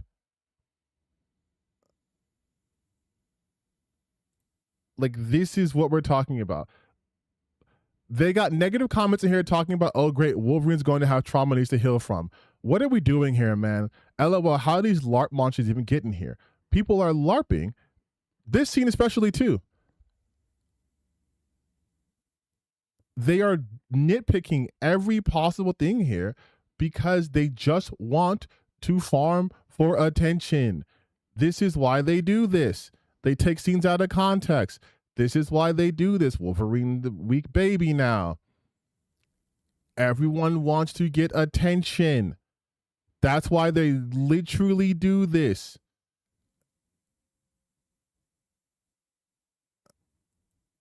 Like, this is why you literally do this. When it comes to Wolverine. Fucking hell. You know, and we've seen this happen countless times. I think that's the one thing that really bothers me with this. When I see a lot of people just try to brush this off, they're so quick to just hand wave a lot of this criticism, call it nothing, say it's all just social media, pretend none of it actually matters. When in most cases, matter. This is a canary in the coal mine. This is the audience telling you that something. My God. Do you guys know how many videos? Do you guys know how many videos Legendary Drops has made where he said this specific thing? This is the canary in the coal mine. Almost every goddamn video of his. And guess what? Guess what? The canary has been singing for 10 years. This Wolverine game is not going to be some sort of wake-up call to make the industry not make these kinds of games anymore. It's wrong. And if you're not there to be able to catch that in the moment and understand what it is, how are you going to be able to get out of it? Some games can break through for sure, but not all games do. I mean, I have now heard for years that Call of Duty couldn't fail. than it did. Now, I'll be clear, Wolverine. Call of Duty failed? People don't buy Call of Duty no more? Are we sure about that? Are we sure? Are we sure about Call of Duty?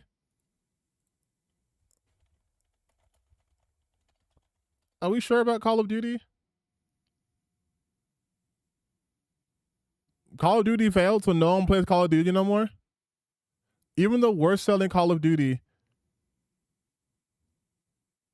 is still a massive commercial earner and high rank playing title. It was 5th overall for the year. 5th overall for the year. But Call of Duty's done? Call of Duty failed?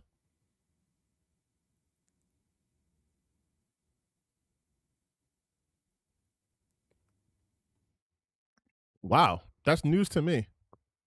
That's news to me. This multi-billion-dollar gaming franchise failed? I didn't know about that. Damn, that's crazy. That's crazy. Is going to make its money back. It's a PlayStation Yeah, Disney killed Marvel. Yeah, exactly. Disney killed Marvel. Marvel's dead. So Spider-Man making $2 billion is nothing. exclusive. Even at $300 million, a game like that only needs to sell like 5 million copies. This is my favorite. This is my favorite. This is my favorite thing these people fucking do.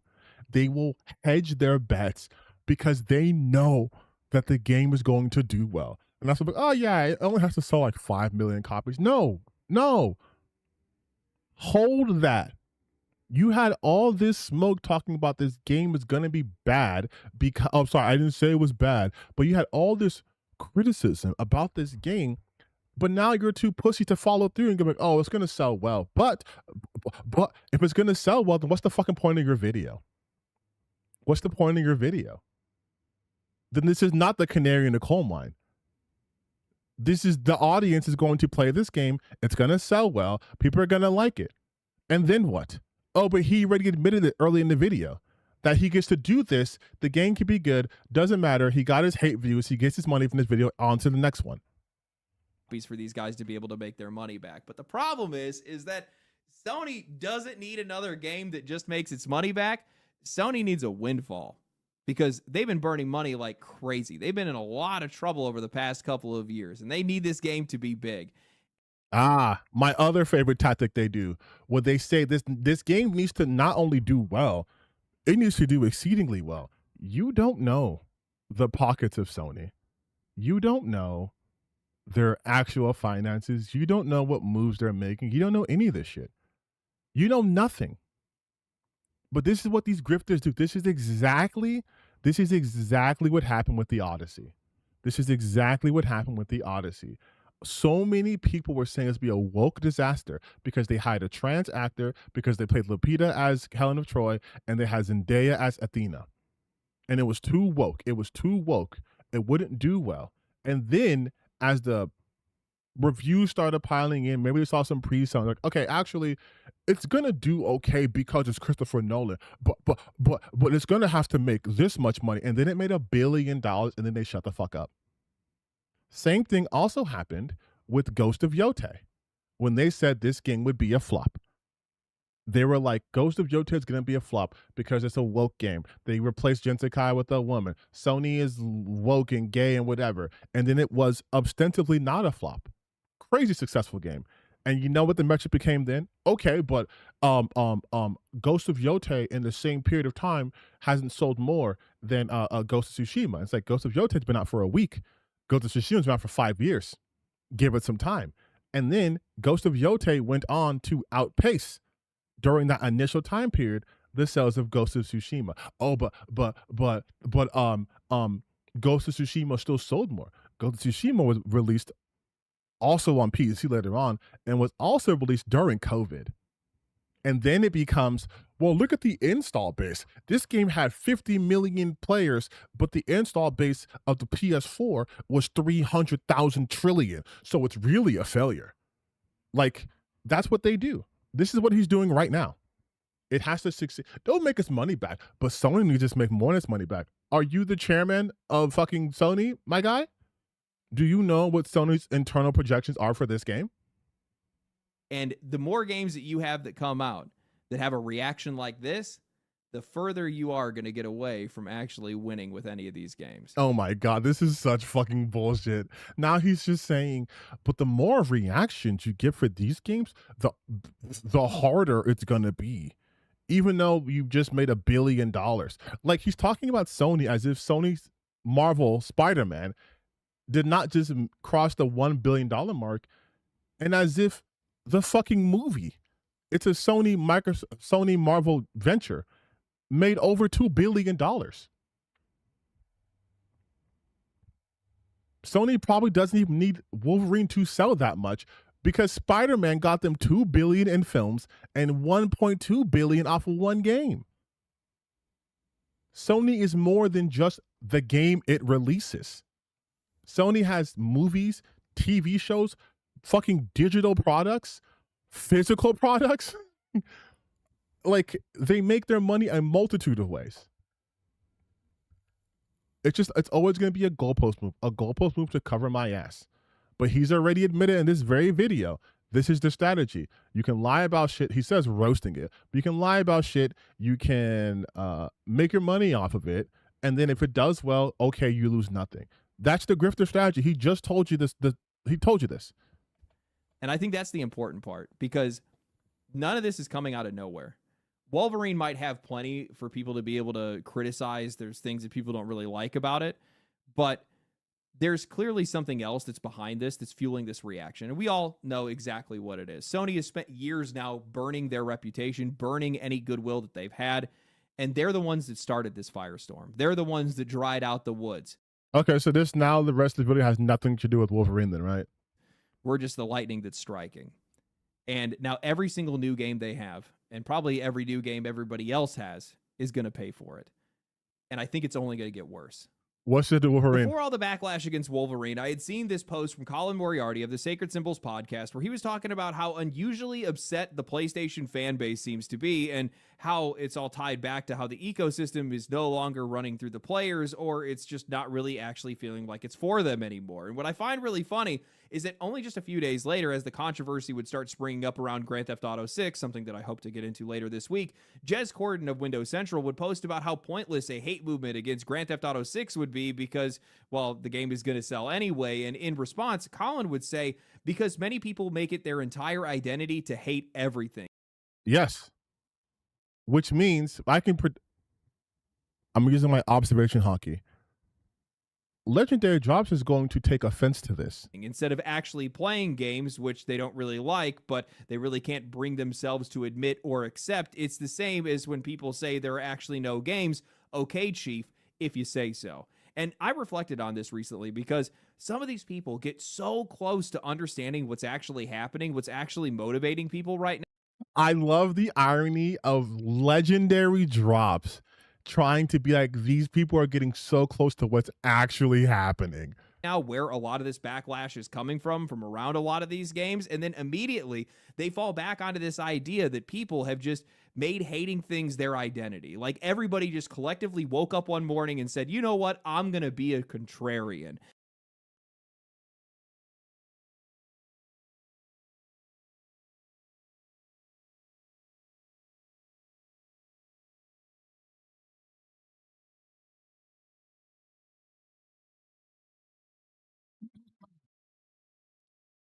It's over. They can't hide. It's over. They lost it all. They're going broke. They try to stop it. They're losing. They ruined it. Not ready for it. It's finally over. They want more. Nothing is left. They are lying. It's not for you. They're scared. They killed it. They bet. Oh, this is actually the one for him shilling for Lords of the Fallen 2. They're done. Not this time. They don't have the balls. They want it gone. They tell the truth. They won't stop. They hate this. They can't fix it. Oh, it's already over. They won't stop. Nothing left. Not this time. They gave up. It's all your fault. They lost it all out of time. They want it gone. It's over. They're done. This won't end well. This shouldn't exist. I didn't expect this. Oh, look.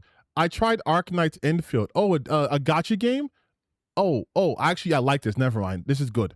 They want it gone. We warned them. They lost. We are so fucked. They don't care. We are so cooked. They're cooked. It's over. They're done. Nothing left. They are lying. They lost. They're done. They want control. They want more. They sold out. They're crashing out. They don't care. It's over. They did this. They've gone too far. They never learn. It's happening again. This is it. They are done. They're doing it again. You did this. This can't last. They lost. All that's left. They don't want this. Not this time. Nothing is left. It's over. They burned it all. This is embarrassing. This is a threat. They're cooked. They did this. You can't have this. They took a stand. They don't get it. They want it gone. They actually did it. This won't end well. It finally happened. What we lost is not enough. Who gives a shit? They're winning. They can't compete. They're done. They won't stop. This is weird. It's happening. They crashed out. The time is up. It's not fair. It's time for change. They cooked. This will restore them what we deserve. It's just wrong. They just won. We're a year ago now. It's all lies. Going all in. It's a takeover. I played. This ain't it. They lost. It's their fault. It's over. It's your fault. They're losing it.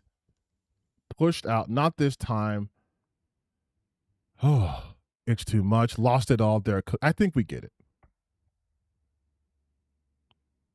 I think we get it. I think we get it. I think we get it, right? And I just think that that's just such a lame excuse and such a lame argument to make, because it completely ignores what's actually going on. And more importantly, it spits in the face of the reasons of why people are so upset right now in the first place. Guys, this isn't a Scooby-Doo mystery. All we got to do is just look at the last 12 months of PlayStation. August of last year, Sony increased the price of PlayStation 5 by $50 across the board. March of 2026. What did the rest of that headline that you chose say? August of last year, Sony increased the price of PlayStation 5 by $50. By $50 as Trump tariffs bite. Kind of strange for you to show this and then ignore the fact that this is the result of the Trump tariffs. Right?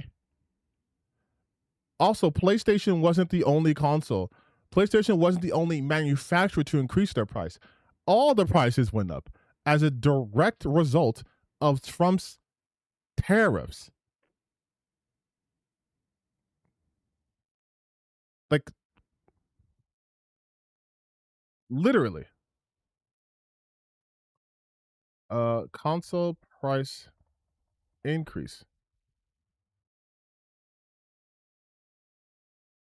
From AI usage, because our administration is pro AI, so they've greenlit all this shit happening, which is causing a surge in the use of RAM, which is causing RAM to cost more, which is causing these productions to cost more. But we have all these increased. Nintendo Switch 2 went up $50. PS5 $100. $150 for Xbox, $240 for the Steam Deck. This is literally all linked to the tariffs.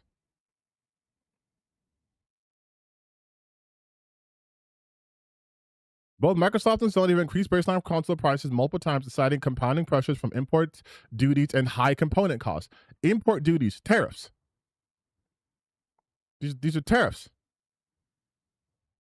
Tariffs hit the video game system hard. The Trump administration's 2025 tariffs sparked the first wave of price increases on video game consoles. This is because of fucking tariffs. Weird that you won't say this. Across the board. March of 2026, Sony stops releasing any of their first-party games on PC and went fully back to console exclusivity, citing weak sales, never mind the fact that they were waiting a year or sometimes even. While I do agree with this, I also want them to release their shit on PC. Please, Sony, reverse your decision. Please, please, please. Legendary Drops has a video that me and friend of the channel, Crimes New Roman, actually did about. I'll link this when I make this an actual video. I'll link to that. But we talked about this very specific thing. And you know what he says? Legendary Drops says that exclusives are good. He was actually shitting on Xbox for doing the whole Xbox Anywhere and how they don't have exclusives. And now he's mad that Sony's making exclusives again. Even longer to release those games after the hype was dead and the entire story was spoiled online. By the end of March, Sony then pushed another price hike, increasing their prices of their consoles by another $100 to $100. Yeah, that's because of tariffs and AI. $150. May, PlayStation Plus got more expensive. June, Sony announced the end of development for Destiny 2 despite it outperforming Marathon and laid off the majority of Destiny's staff. Yeah, but that's Bungie, right? This is separate though. This is nothing to do with Wolverine. Like I said earlier, now he's just saying, "Oh, the real issue is Sony." Then make a different video. Why is this part of the Wolverine video? July, Sony then announced the end of physical disc production, and then just weeks later, PlayStation suffered a multi-hour network outage that left most people unable to access any of their digital games. Now, and then you know what happened after that? Legendary drops. You know what happened after that? You know what happened after that? Sony released Black Ops on July 9th. And guess what? That shit was the number one. Unfortunately, that shit was the number one. Literally. Black Ops 1 and 2 ports sold 11 million copies combined on PlayStation, benefiting both Xbox and Sony. The game did not feature the recent release ports on Call of Duty Black Ops 1 and 2 for PlayStation sold more than 11 million copies combined, generating nearly $500 million. They did this. So if people were really mad about Sony, they wouldn't have bought Black Ops. I actually have a video talking about that very thing, how the boycott was bullshit because people have no spines. Now, add on to this the broader trend of this industry bending players over at every opportunity, higher prices, more microtransactions, these massive budget games with barely any gameplay, barely any personality that don't even work properly at launch, and increasingly all look the same and play the same and they're just the same. He's look at this.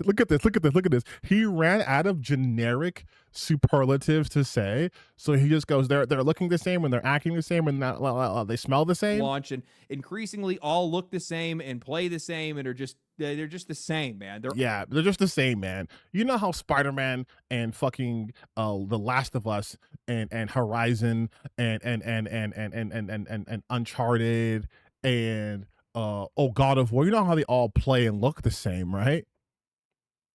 Elden Ring, because Elden Ring's also AAA.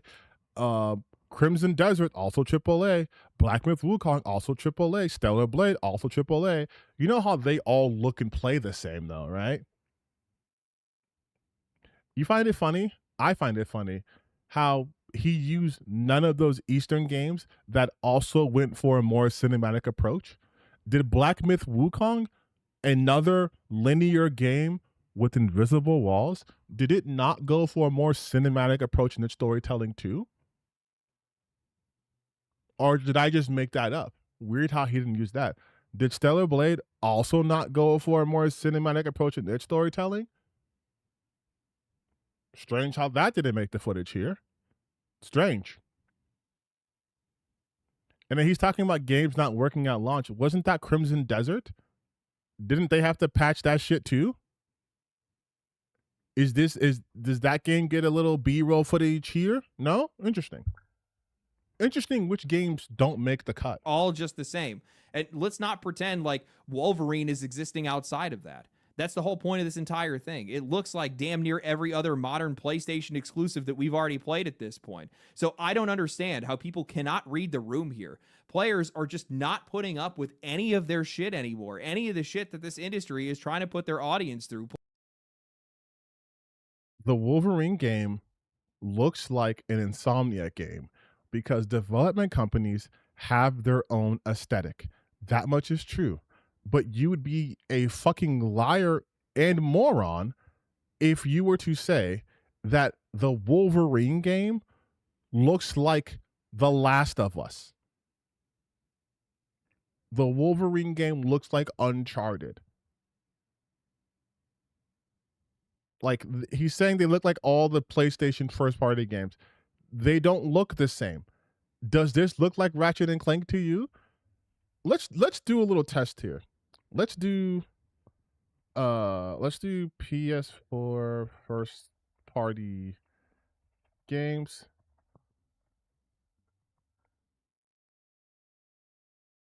I don't think the Wolverine game looks like Ghost of Tsushima or Uncharted or Last of Us or fucking, oh, but it's first party. Oh, Bloodborne's first party though, right?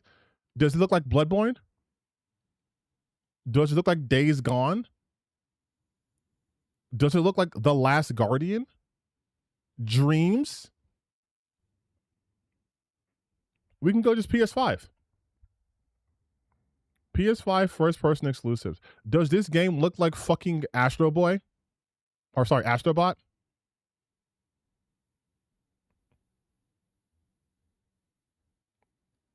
Doesn't look like Concord again, or Days Gone, or Death Stranding. Doesn't look like Death Stranding to me. Doesn't look like Demon Souls to me, or Destruction All Stars, or Firewall Ultra, or Ghost of Tsushima. I can tell them apart visually. Doesn't look like God of War. It doesn't look like God of War to me, or Gran Turismo, or any Horizon game. I mean, yeah, it looks kind of like Spider-Man, but that's the same company. But again, we're doing first-party PS5 games, right? Midnight Murder Club, Ratchet and Clank, same company too, ironically. Returnal, ooh, remember that? Does Returnal look just like Wolverine to you guys? Oh, Rise of Ronin, does this look like Wolverine to you guys?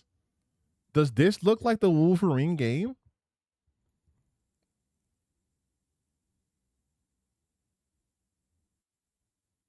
Sackboy?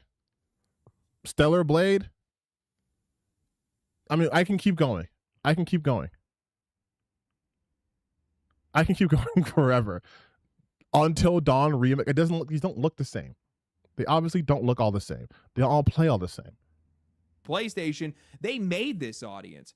This anger, the cynicism, this weirdness that people are pointing out right now. And that only happens when people start feeling like this hobby is not being made for them. And even when it is, they can barely even afford to participate in it anymore. That has I mean, are nothing to we do just with going to PlayStation. ignore the fact that Sony has been getting torched under damn near every single social media post for like the last month or 2 months at this point? Players have been community noting their posts, have been flooding their comment sections, roasting them over the death of physical media, a planned blackout for purchases. Hey, gang, what does any of this have to do with Wolverine, though? What does any of this have? See, this is what I'm talking about. He just takes the sides of gamers and says everything gamers say or do is correct. It's fine. It's wonderful. It's perfect. Gamers are upset. Okay, they're mad that there's going to be a loss of physicals. I've spoken about that at length. But you know what that doesn't mean? That the Wolverine game's going to be bad. This planned blackout won't do anything because the planned blackout has an end date. It's just a week. He won't show you the whole thing, but I can tell you PS5 planned blackout. Blackout, sorry. It's a 7-day boycott from the 23rd. So from the 23rd until the 30th. What sort of boycott is this? You're not going to play a game for 7 days? Okay. Okay.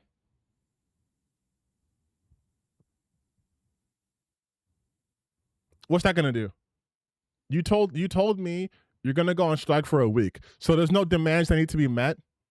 There's no actions you need me to take. You're just not going to play my game for a week. Okay.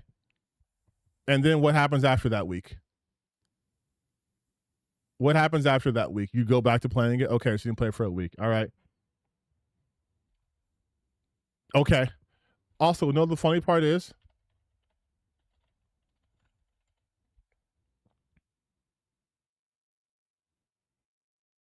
This game that they're bitching about will have a physical copy out of the box without downloading to play it.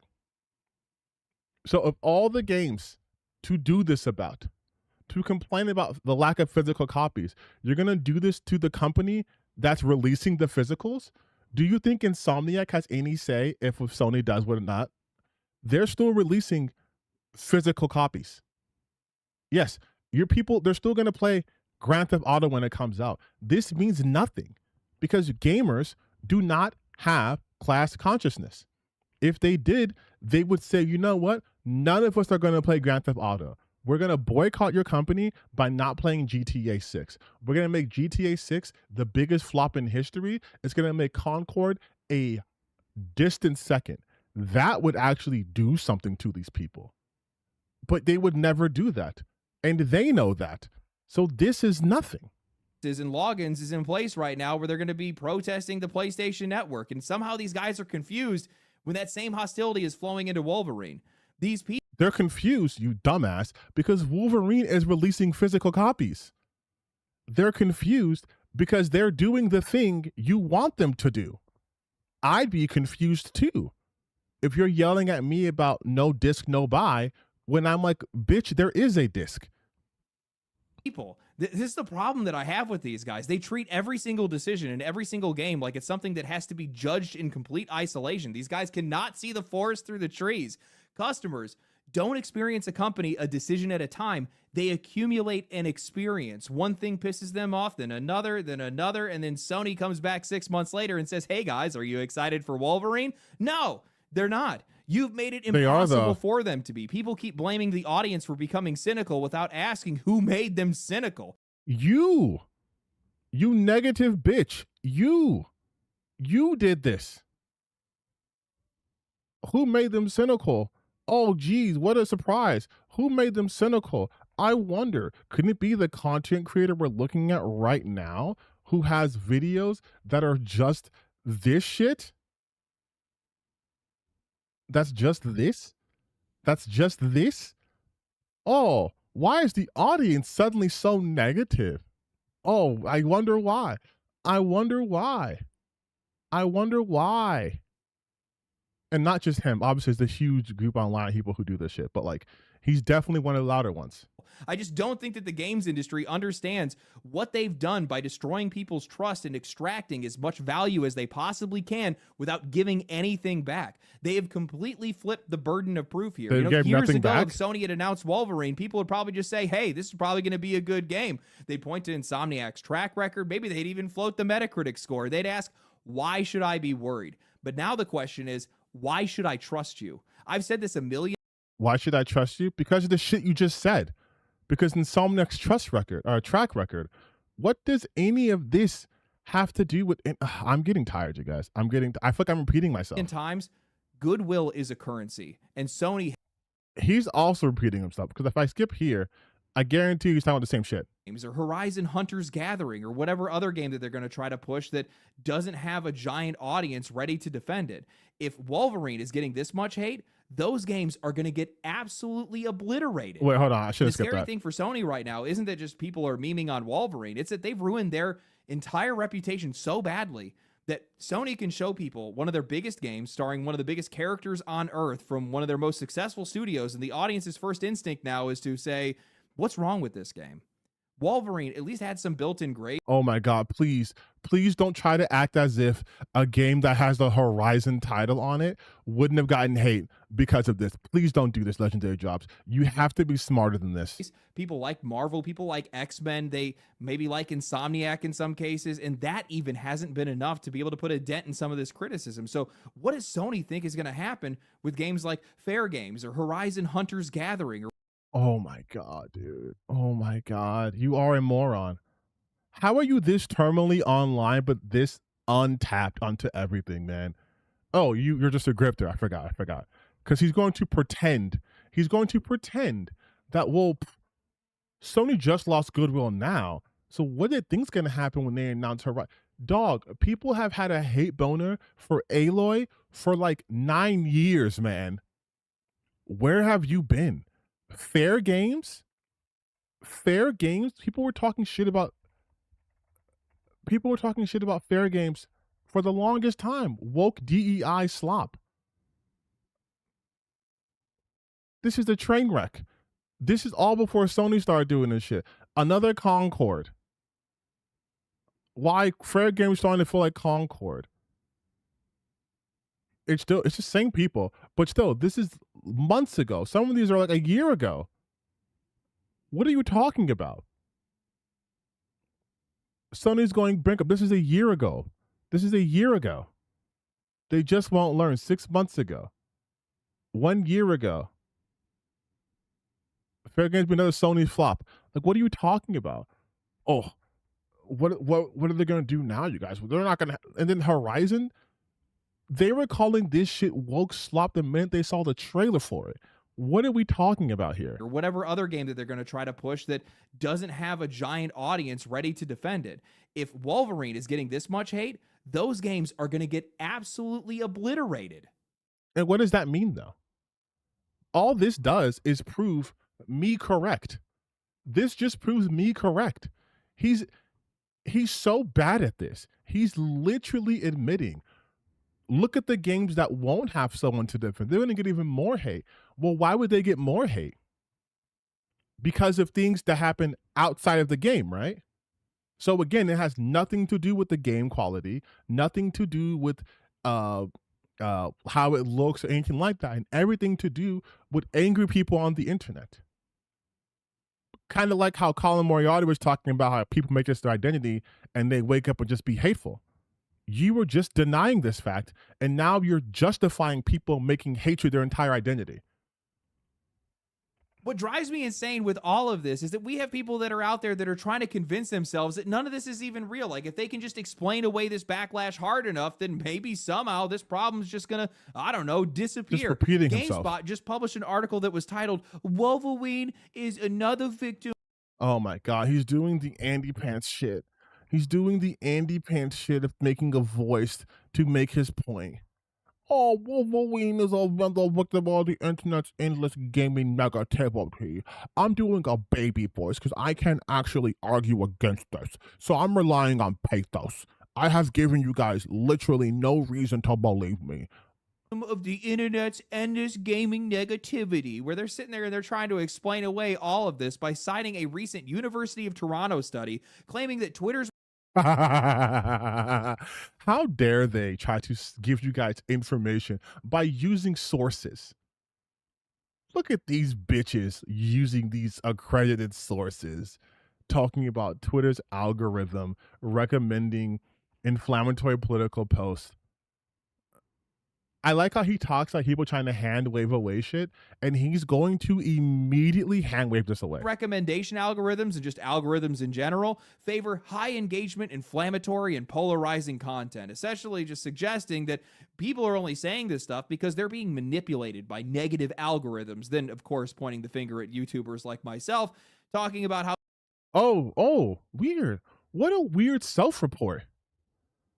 Hey, gang, does any of this call out legendary drops and specifically? All I see them say is the more engagement they create, the better their odds of generating revenue through the monetization of their profile via the original content rewards program. It's similar to the seedier side of YouTube, where engagement baiting thumbnails and bad faith takes are explored through various videos. Weird how he reads this part and goes, they're trying to take a shot at me. I'm a YouTube content creator. None of this shit implicates me whatsoever. But it's weird how you, Legendary Drop, see this and you go, huh, I think they're talking about me. I think they're talking about what I do. engagement baiting and thumbnails and bad faith takes are all rewarded, and that's all part of this as well. You know, the funny part is the study that these guys cited don't actually say anything that they're claiming. It was actually community noted over on Twitter. The study is talking about how people feel on social media.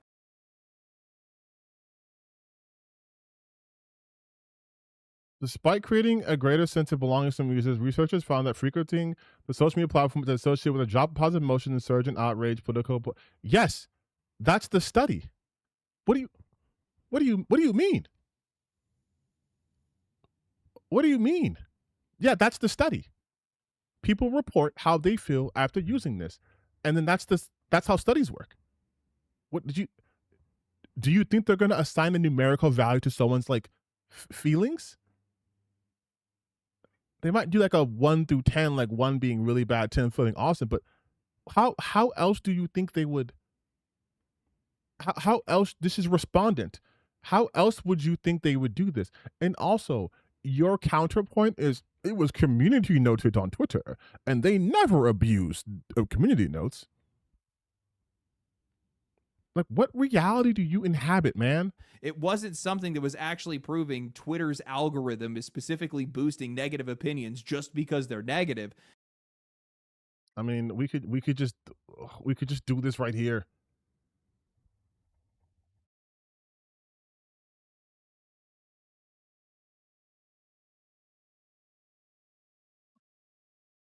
You know what's funny?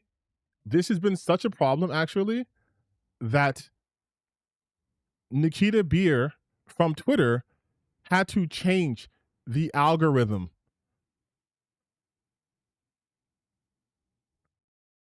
Algorithm update.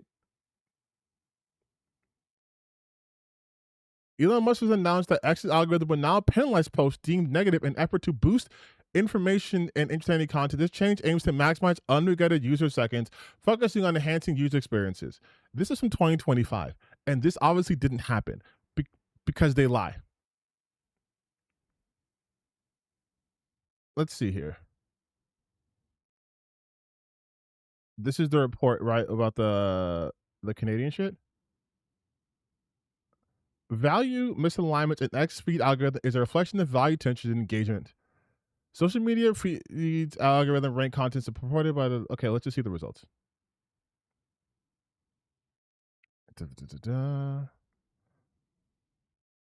Oh, okay. This is going to take way more long to actually explain than I feel like doing right now. But I don't think there's only one example of this. There's multiple studies doing this. Amplifying anger, animosity, and affect polarization. Social media platforms are designed to affirm your beliefs, which is true. X algorithm study finds angry replies can fuel rage bait. A few weeks on X's algorithm can make you more right wing. Like these are all true. This is from 2021.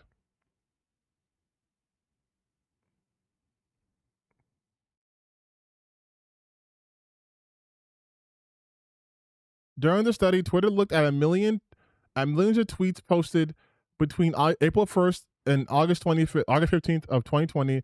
These tweets were from news outlets and elected officials in Canada, France, Germany, Spain, Japan, the UK, and US. In all the countries studied except Germany, Twitter found that right-leaning accounts received more algorithmic amplification than the political left. Like this is, yeah, we've had so many studies on this.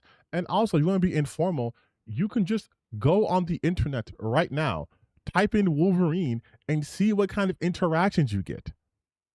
They just tried to twist this to be able to suit their worldview and to cope. It's hilarious to me that all these games journalists have the balls to be able to blame algorithms for creating these hive-minded opinions when literally hours after GameSpot publishes their article, Windows Central puts out their own asking, is gaming discourse more negative than ever? And if so, is it deserved? How did we get here? Why is she doing voices? Again, also, he is talking about, like, what is he doing? He's talking about, oh, it's suspicious that everyone's talking about the negativity at the same time. Yeah, dog, because we're witnessing the same shit happening at the same time. Like, what does he want? All the hate around Wolverine and Grand Theft Auto 6 and Halo Combat. Hey, wait a minute. I see what you're doing here. You're not going to sneak that mid-ass remake into this conversation and pretend like it belongs here. That game got rightfully judged. Maybe there's some other stuff going on with these other games, but that game, no. That belongs where it is. Look, I'm going to break the fourth wall because I think a lot of these people just don't understand why their relevance is evaporating and also why. What do you mean break the fourth wall? You're doing commentary. The fourth wall doesn't exist. What the fuck are you talking about?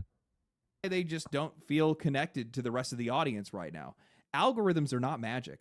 By and large, they're just echo chambers. They learn what you watch, what you click on, what you interact with, what keeps you around, and then they show you more of it in hopes that you stay on the platform long enough and you come across some of their advertising. So if Wolverine is getting criticized everywhere, if a clip is getting millions of views, if people are piling into comment sections and they're saying the same thing over and over again, maybe the algorithm isn't manufacturing an opinion that doesn't exist. Maybe people are just pissed off. Oh my God. No, you fucking idiot. It's manipulating the algorithm. If the algorithm boosts negative comments, right? That's okay. Let me show you guys an actual real example in Vivo. Okay, I'm gonna show you a real example of the algorithm boosting negative content. You ready? Here is one of my posts. Okay, I do not have a huge following on Twitter. I have a pretty insignificant following on Twitter, and yet I retweeted something and I got literally over 2 million views on it. Why? Because I was dunking on something. Now, I'm not lying. I do think these people are stupid and I hate them, but I got an outsized reach onto this, right?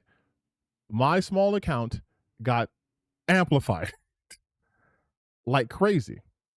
Let's see if I can find the actual post. Did I block it?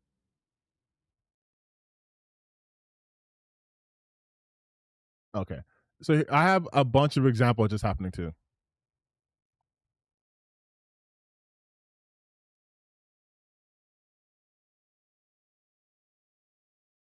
Here, let's see. Okay, this first one, right? Just so you guys know, again, my account is small. I have less than 2,000 followers on Twitter, right? Most of my posts get like not that much interaction, right? But I got 3 million impressions on the last 7 days. Why? Because this post, where I was being not super positive, got 99,000 likes. My account doesn't even have 9,000 or 5,000 followers. But because I was being not too mean, but not being positive, huge reaction. Same thing happened when I made that post about that game that was being super fucking weird.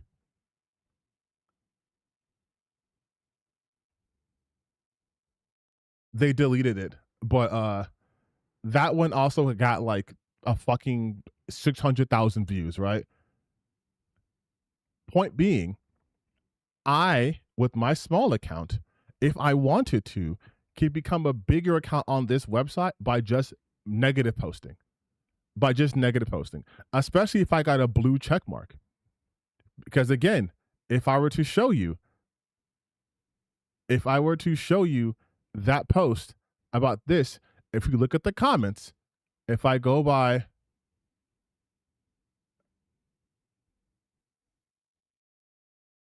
I should be more relevant, you will see there is a lot of blue check marks. Blue check mark up here. Blue check mark, blue check mark, blue check mark, blue check mark, blue.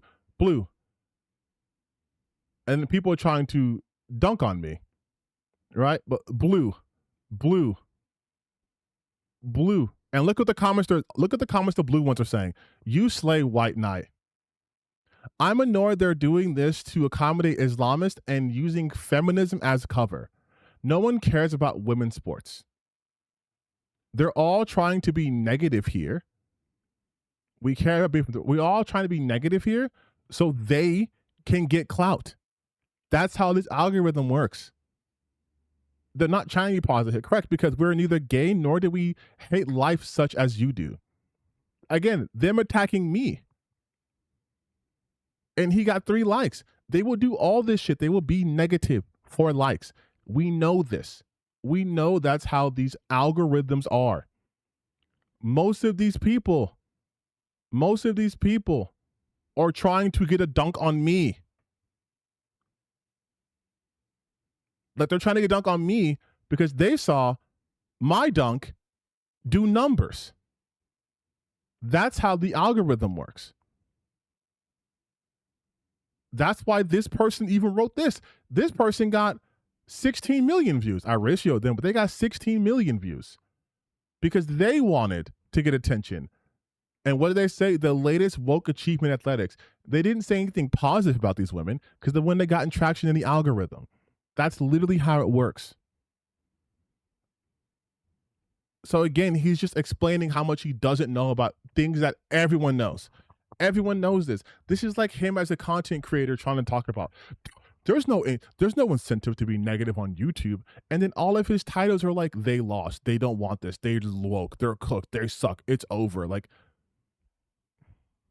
maybe negativity has taken over the gaming space because, well, the audience itself has become negative because, well, the industry made them that way. And oh, it's the industry's fault, you guys. My bad. Never mind.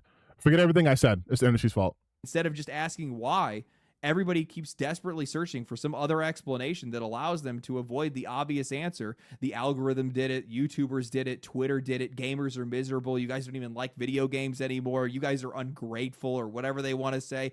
Anything other than admitting that after years of price increases, broken launches, disappearing ownership, live service failures, corporate slop, enormous budgets, safe design, and companies constantly asking you to pay more for less, while also just showing you the same game over and over again. Maybe that. But if you felt this way, Legendary Drops, why do you talk about video games at all? Far be it from me to criticize capitalism. I know you won't. But from what you're saying, that's just the gaming industry. Why do you still cover video games then? I think that's a valid question. If everything that you're talking about is the problem, all the shit you said is the problem, why are you still here? Why are you still talking about it? Why are you still covering it? Why is your entire channel dedicated to this shit? Why do you care? Like, what's the point of, what is the point in any of this? If you're saying the game industry is making everyone miserable and it's their fault, and the reason why you're miserable because them, then why are you still here? Do you want to be miserable? Or is it profitable for you to say this shit? Are you no better than these companies you claim to be the real issue? That's finally taken a toll, and maybe people just aren't putting up with it anymore. This room doesn't get any AC. It's like I'm back in California all over again. I've seen a lot of people that have been trying to call culture war on a lot of this stuff, and it's just like, bro, stop. Just give it up already. I'm getting so tired of people wanting to pull that wagon every single time any. Oh, here we go. Here we go. Here we go. Here we go. I'm so tired of the culture war, you guys. I'm not going to say which side of the culture war I'm tired of, but I'm going to hint on which side I'm tired of. Spoiler alert, it's not the side that I am a part of, but you can't just use culture war. Even though this is 100% a culture war thing. No one, because you know why you can tell that? Because no one who was talking about Wolverine was talking about the price of the game. No one was talking about the rising cost of consoles, how the capitalistic society is making things more expensive. They weren't talking about any of that. They were saying this shit looks woke. You yourself were quoting people saying this is the softest Wolverine they've ever seen. You guys were talking, you yourself said that this Sabretooth's voice is cracking and they weren't fighting, they're going to make out. None of you guys were talking about the economic impact this game would put on you. Weird. Anything ever gets out of control, anytime anybody has anything to bring up about any of these games, whether it's Grand Theft Auto 6, whether it's Wolverine, neither one of these games are in that kind of conversation. That has nothing to do with what's going on right now. This is a discussion over physical games, over pricing, over game ownership. No, it's not. Paywalling, no, it's not. Advertising, over. No, it's not. No, it's not. And no, it's not. It has never been, this has never been the conversation about any of those games. That has never been the conversation about either of those games. It has not been the conversation. Literally, people, when they heard about Grand Theft Auto 6, the first thing they were talking about is it going to be woke? Who's writing on, oh, Rockstar's gone gay, so it's going to be woke. That was the literal first things people were talking about. I was talking about the fact that you guys are letting Rockstar put their fucking balls in your mouth and swirling it around and saying, we're going to charge you $100 for shit that should have came in the game to begin with. And I'm seeing people defending that. But that wasn't the initial conversation because that happened later. And for Wolverine, this is literally nothing to do about physicals because Wolverine is coming out on physical. So it's not about physical ownership. This is once again about the culture war because people that you literally put in your video were talking about how this Wolverine was definitely done by Sweet Baby Inc. And I'm going to bring that up right. Where is it? Was it here? No, that's the James thing. But he was literally talking about how. Hold on. They've also tried to make other games look equally stupid to try to deflect. Okay, no. But he literally talked about how this Wolverine looked like it was Sweet Baby Inc.'s Wolverine. Like, that's literally in this video.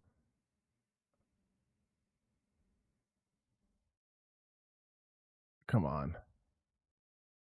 I wish I could just instantly find it. That'd be nice. Okay. I mean, you guys can just rewind it. He said it, though. Oh, wait, is it here? No. Okay, well, you know it's in this video.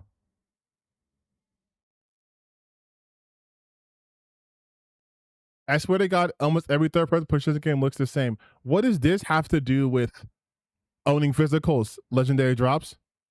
What does any of this have to do with that conversation? It doesn't at all, because you're lying.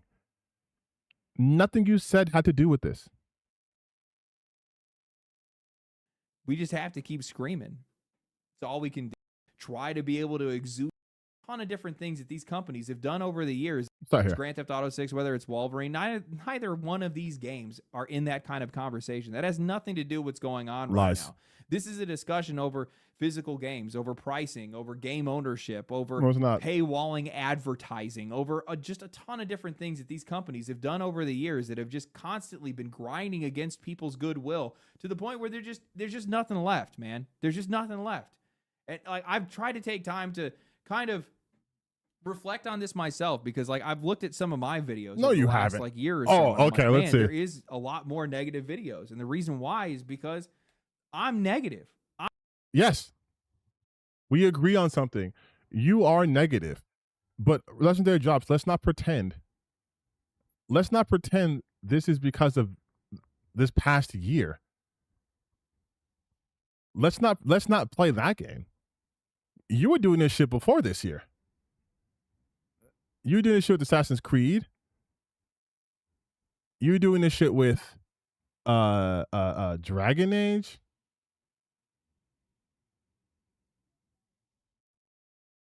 You were doing this shit 2 years ago. Elden Ring's a wake-up call. Journalists say Elden Ring proves me to be to trust them. Also, I love the fact that literally every game from Japan, any Asian game, he has nothing but fucking infinite grace for. These games are awesome. This fucking generic gacha game is awesome. Black Myth Wukong, you've been doing this for over 2 years, dog. Let's not act like you just now became negative. You realize this was lucrative, so this is who you are now. I'm not happy with the direction that things have been going in. And while there's some games that I get really excited for, there are a ton of games that I get really excited for, and I talk about them here on the channel. Where? I try to be able to exude as much positivity as I can around them. Dog, I just went through your channel for 2 years. The most positive thing you said and this game is incredible.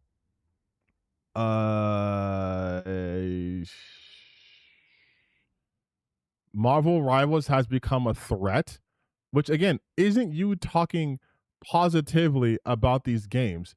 It is you using these games to bludgeon other games, because you have a direct inability to just praise a game unless it's from Japan or the East. But like this is a threat. This is just what positivity they lost. Like this isn't you talking positively about Hollow Knight Silksong or Megabonk. This is you using Megabonk and Hollow Knight Silksong to shit on other games. That's it. Those games, the problem is that there's just not enough of them. There's not enough of them. And the industry that holds the most. Oh my God. Again, because you don't play fucking video games, dog. You don't enjoy video games. You said you're miserable. There's not enough. Go find some shit. There's not enough. There's not enough. Okay. There's not enough, he says.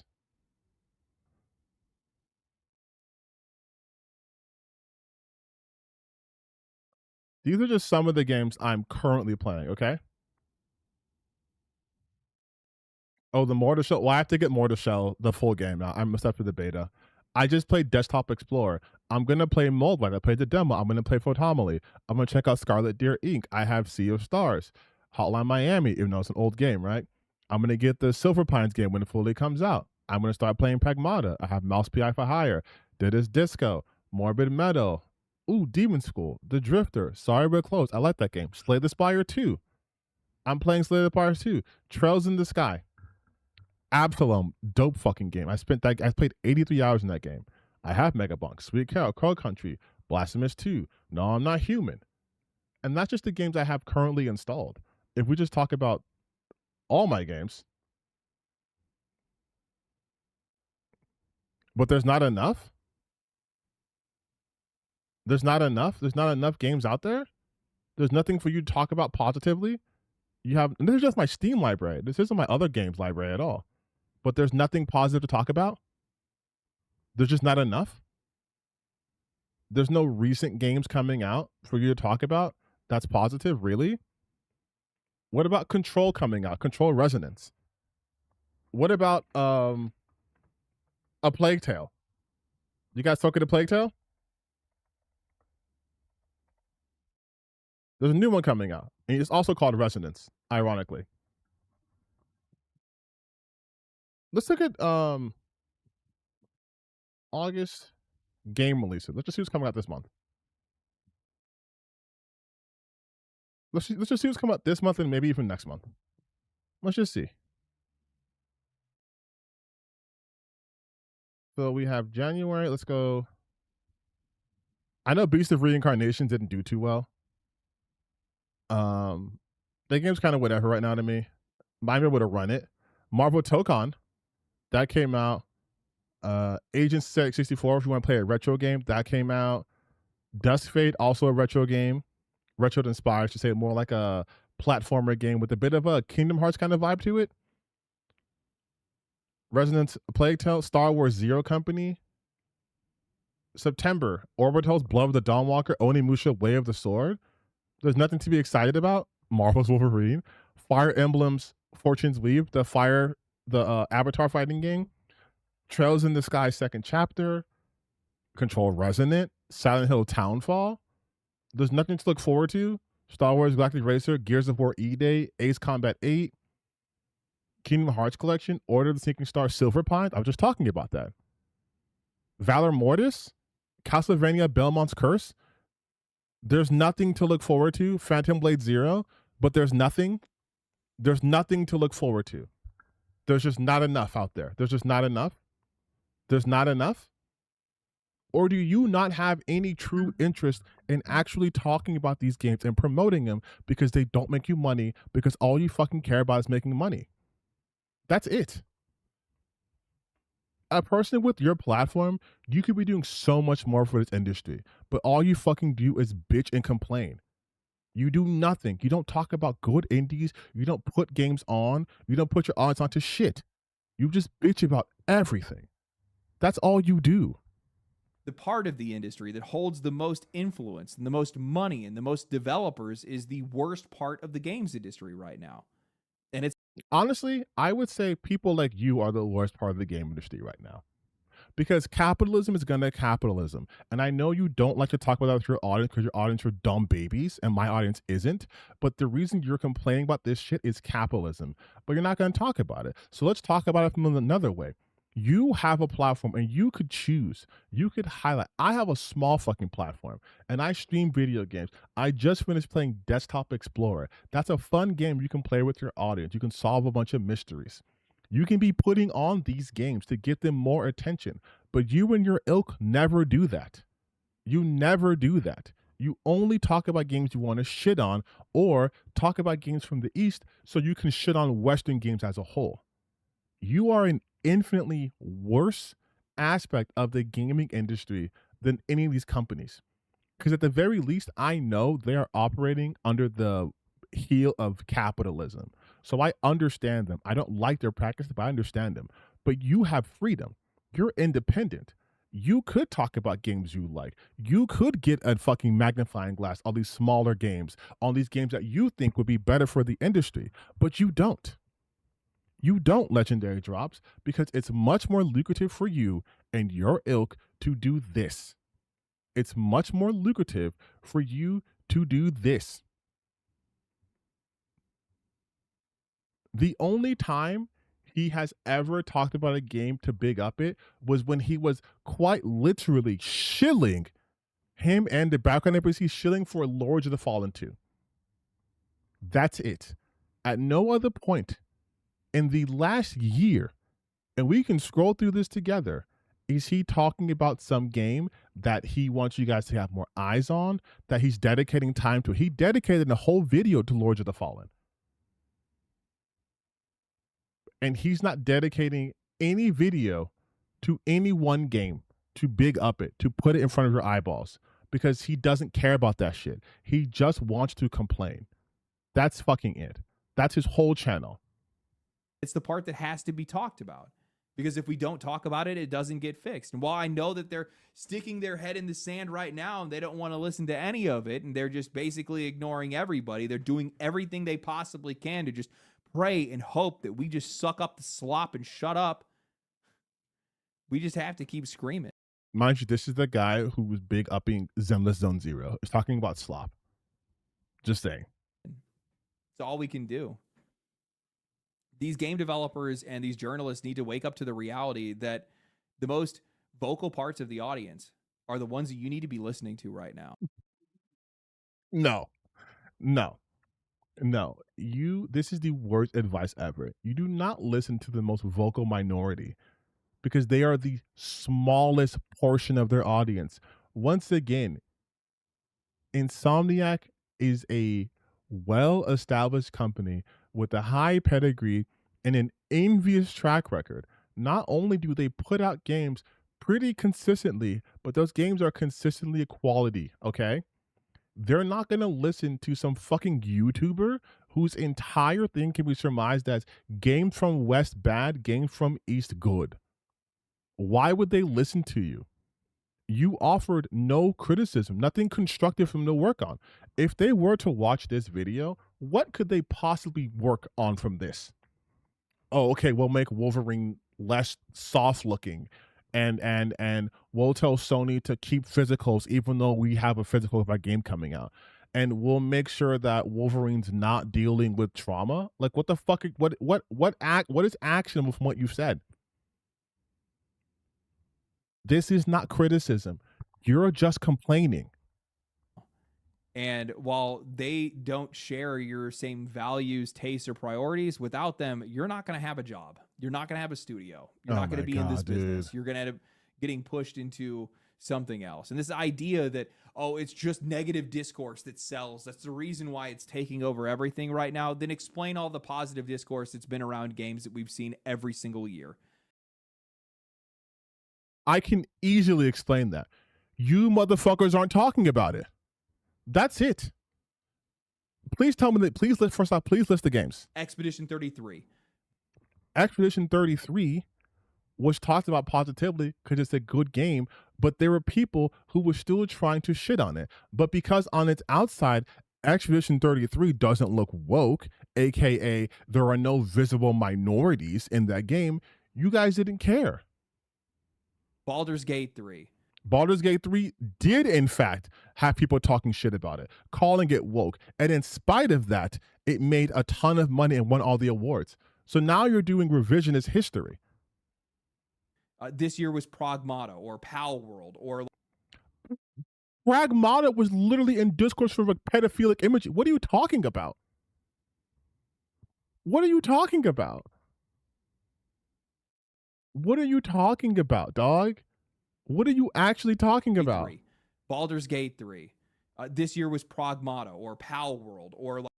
Pal World was also marred with controversy because it was called a Pokemon clone. What the fuck are you talking about, man? Like there's like 5 other games. There's like 5 other games. You can't list them. There's like 5 other games. And also, those games, Pragmata was literally talked about on both sides of the spectrum here. They did, like I said, they did try to shit on Expedition 33. There's a video I've made too talking about this, where someone tried to look at the literal NPCs and extrapolate real world statistics and say, why are there too many black people as NPCs? Power World, Pokemon clone.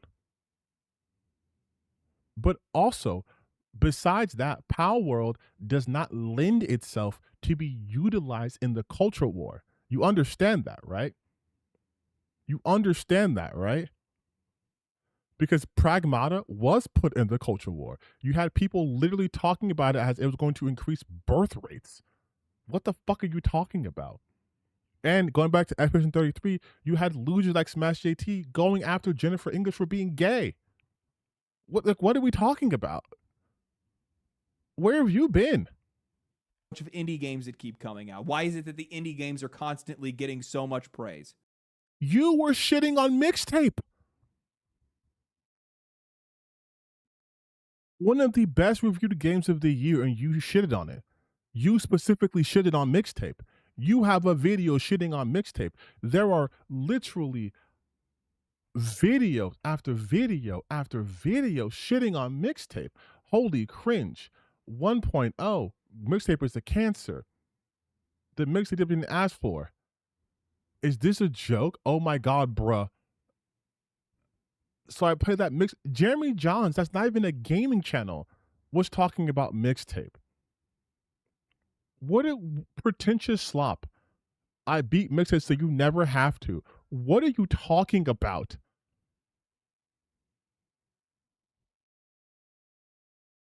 Like, even literally on his own channel, I've never been more embarrassed to be millennial. So what are you talking about? What are you talking about? The only valid Mixtape paper is the CEO's father's ties to Oracle. Yeah, but that's not even valid. Just a side note, I think it's crazy that people are looking at David Ellison's daughter doing something objectively cool with her money that I wish most billionaires did, which is, you want to talk about someone utilizing their platform? Larry Ellison's daughter, Meg Ellison, who's in charge of Annapurna Interactive, I know they have some shit happening behind the scenes, but she's using her wealth to bring weird indie games and publish them. That's fucking awesome. That's fucking awesome. That's more than I can say what Legendary Drops is doing. But again, why you shitted on Mixtape? What are you talking about? They're somehow just immune to all of this negativity? I don't think that's the case. This is so fucking hilarious to me. One of the biggest examples of the most astroturfed hate in gaming this year was an indie game by the name of Mixtape. You specifically are one of the people who were shitting on Mixtape. And now you're trying to be like, oh, these indie games will get ignored? No. But like I said, if it can lend itself to the culture war, you losers will jump on it. Like Mixtape. And the crime for Mixtape is people, critics and audience liked it. Therefore, their page shows. Because it's not a real game. Because it's interactive experience. Like, Jesus fucking Christ. You know, I recognize that I am a critical guy, and I recognize that's the kind of content that I make. But I've also kind of come to this conclusion more recently. But you're not critical. You're not critical. You don't have critical thoughts, dude. You're fucking boilerplate. And it's something that I'm blessed with. I'm not special. I'm not some crazy good content creator. I'm not an incredible writer. I'm not even really good with editing or anything like that. I am incredibly lucky. And I'm lucky in the fact that I am milquetoast. While maybe my opinions might be a little bit more pointed or maybe well worded in some cases, I am no different than any other gamer. And because of that, there's a lot of people that end up liking me. There's a lot of people that end up agreeing with me. There's a lot of people that end up watching the videos and supporting me. That's the benefit of the echo chamber, I guess, in this case. Yeah, I'm just like every other gamer, which is why I love my echo chamber. I will never say anything to upset my echo chamber, no matter what. And this also has nothing to do with the premise of my video. That I am just an average gamer. I'm not good at them, not particularly. I guess some maybe, not really. But I just like video games. And I don't think you like do, a bunch dog. of different kinds of them. And I don't think you do at all, dog. I don't think he likes a bunch of kinds of game either. From anything he says, I'm just like you guys. very opinionated about them. And I don't like losing and spending money on something that I don't end up liking. And that's why I talk so much about them. And that's why I end up being so negative about so many of them, because that's just the state of the industry today. And That's why you, people though. are acting the way they are. Anyway, that's all I have. What the fuck was that? That was such a bad ending, dog. I'm sorry. What a fucking piece of shit, dude. That's also an appeal to emotion, by the way, where he's trying to be like, I'm the same as you guys, man. I'm just a regular guy. I'm milquetoast. I'm boring. I'm not a good content creator. I suck. I'm stupid. I'm a stupid, dumb gamer like you guys, which is why you guys like me. So thank you for creating an echo chamber. Okay, I'm interested in so many different games, but coincidentally, every single game I talk about is either a massive game coming out or it's a game that I can profit because it's in the zeitgeist.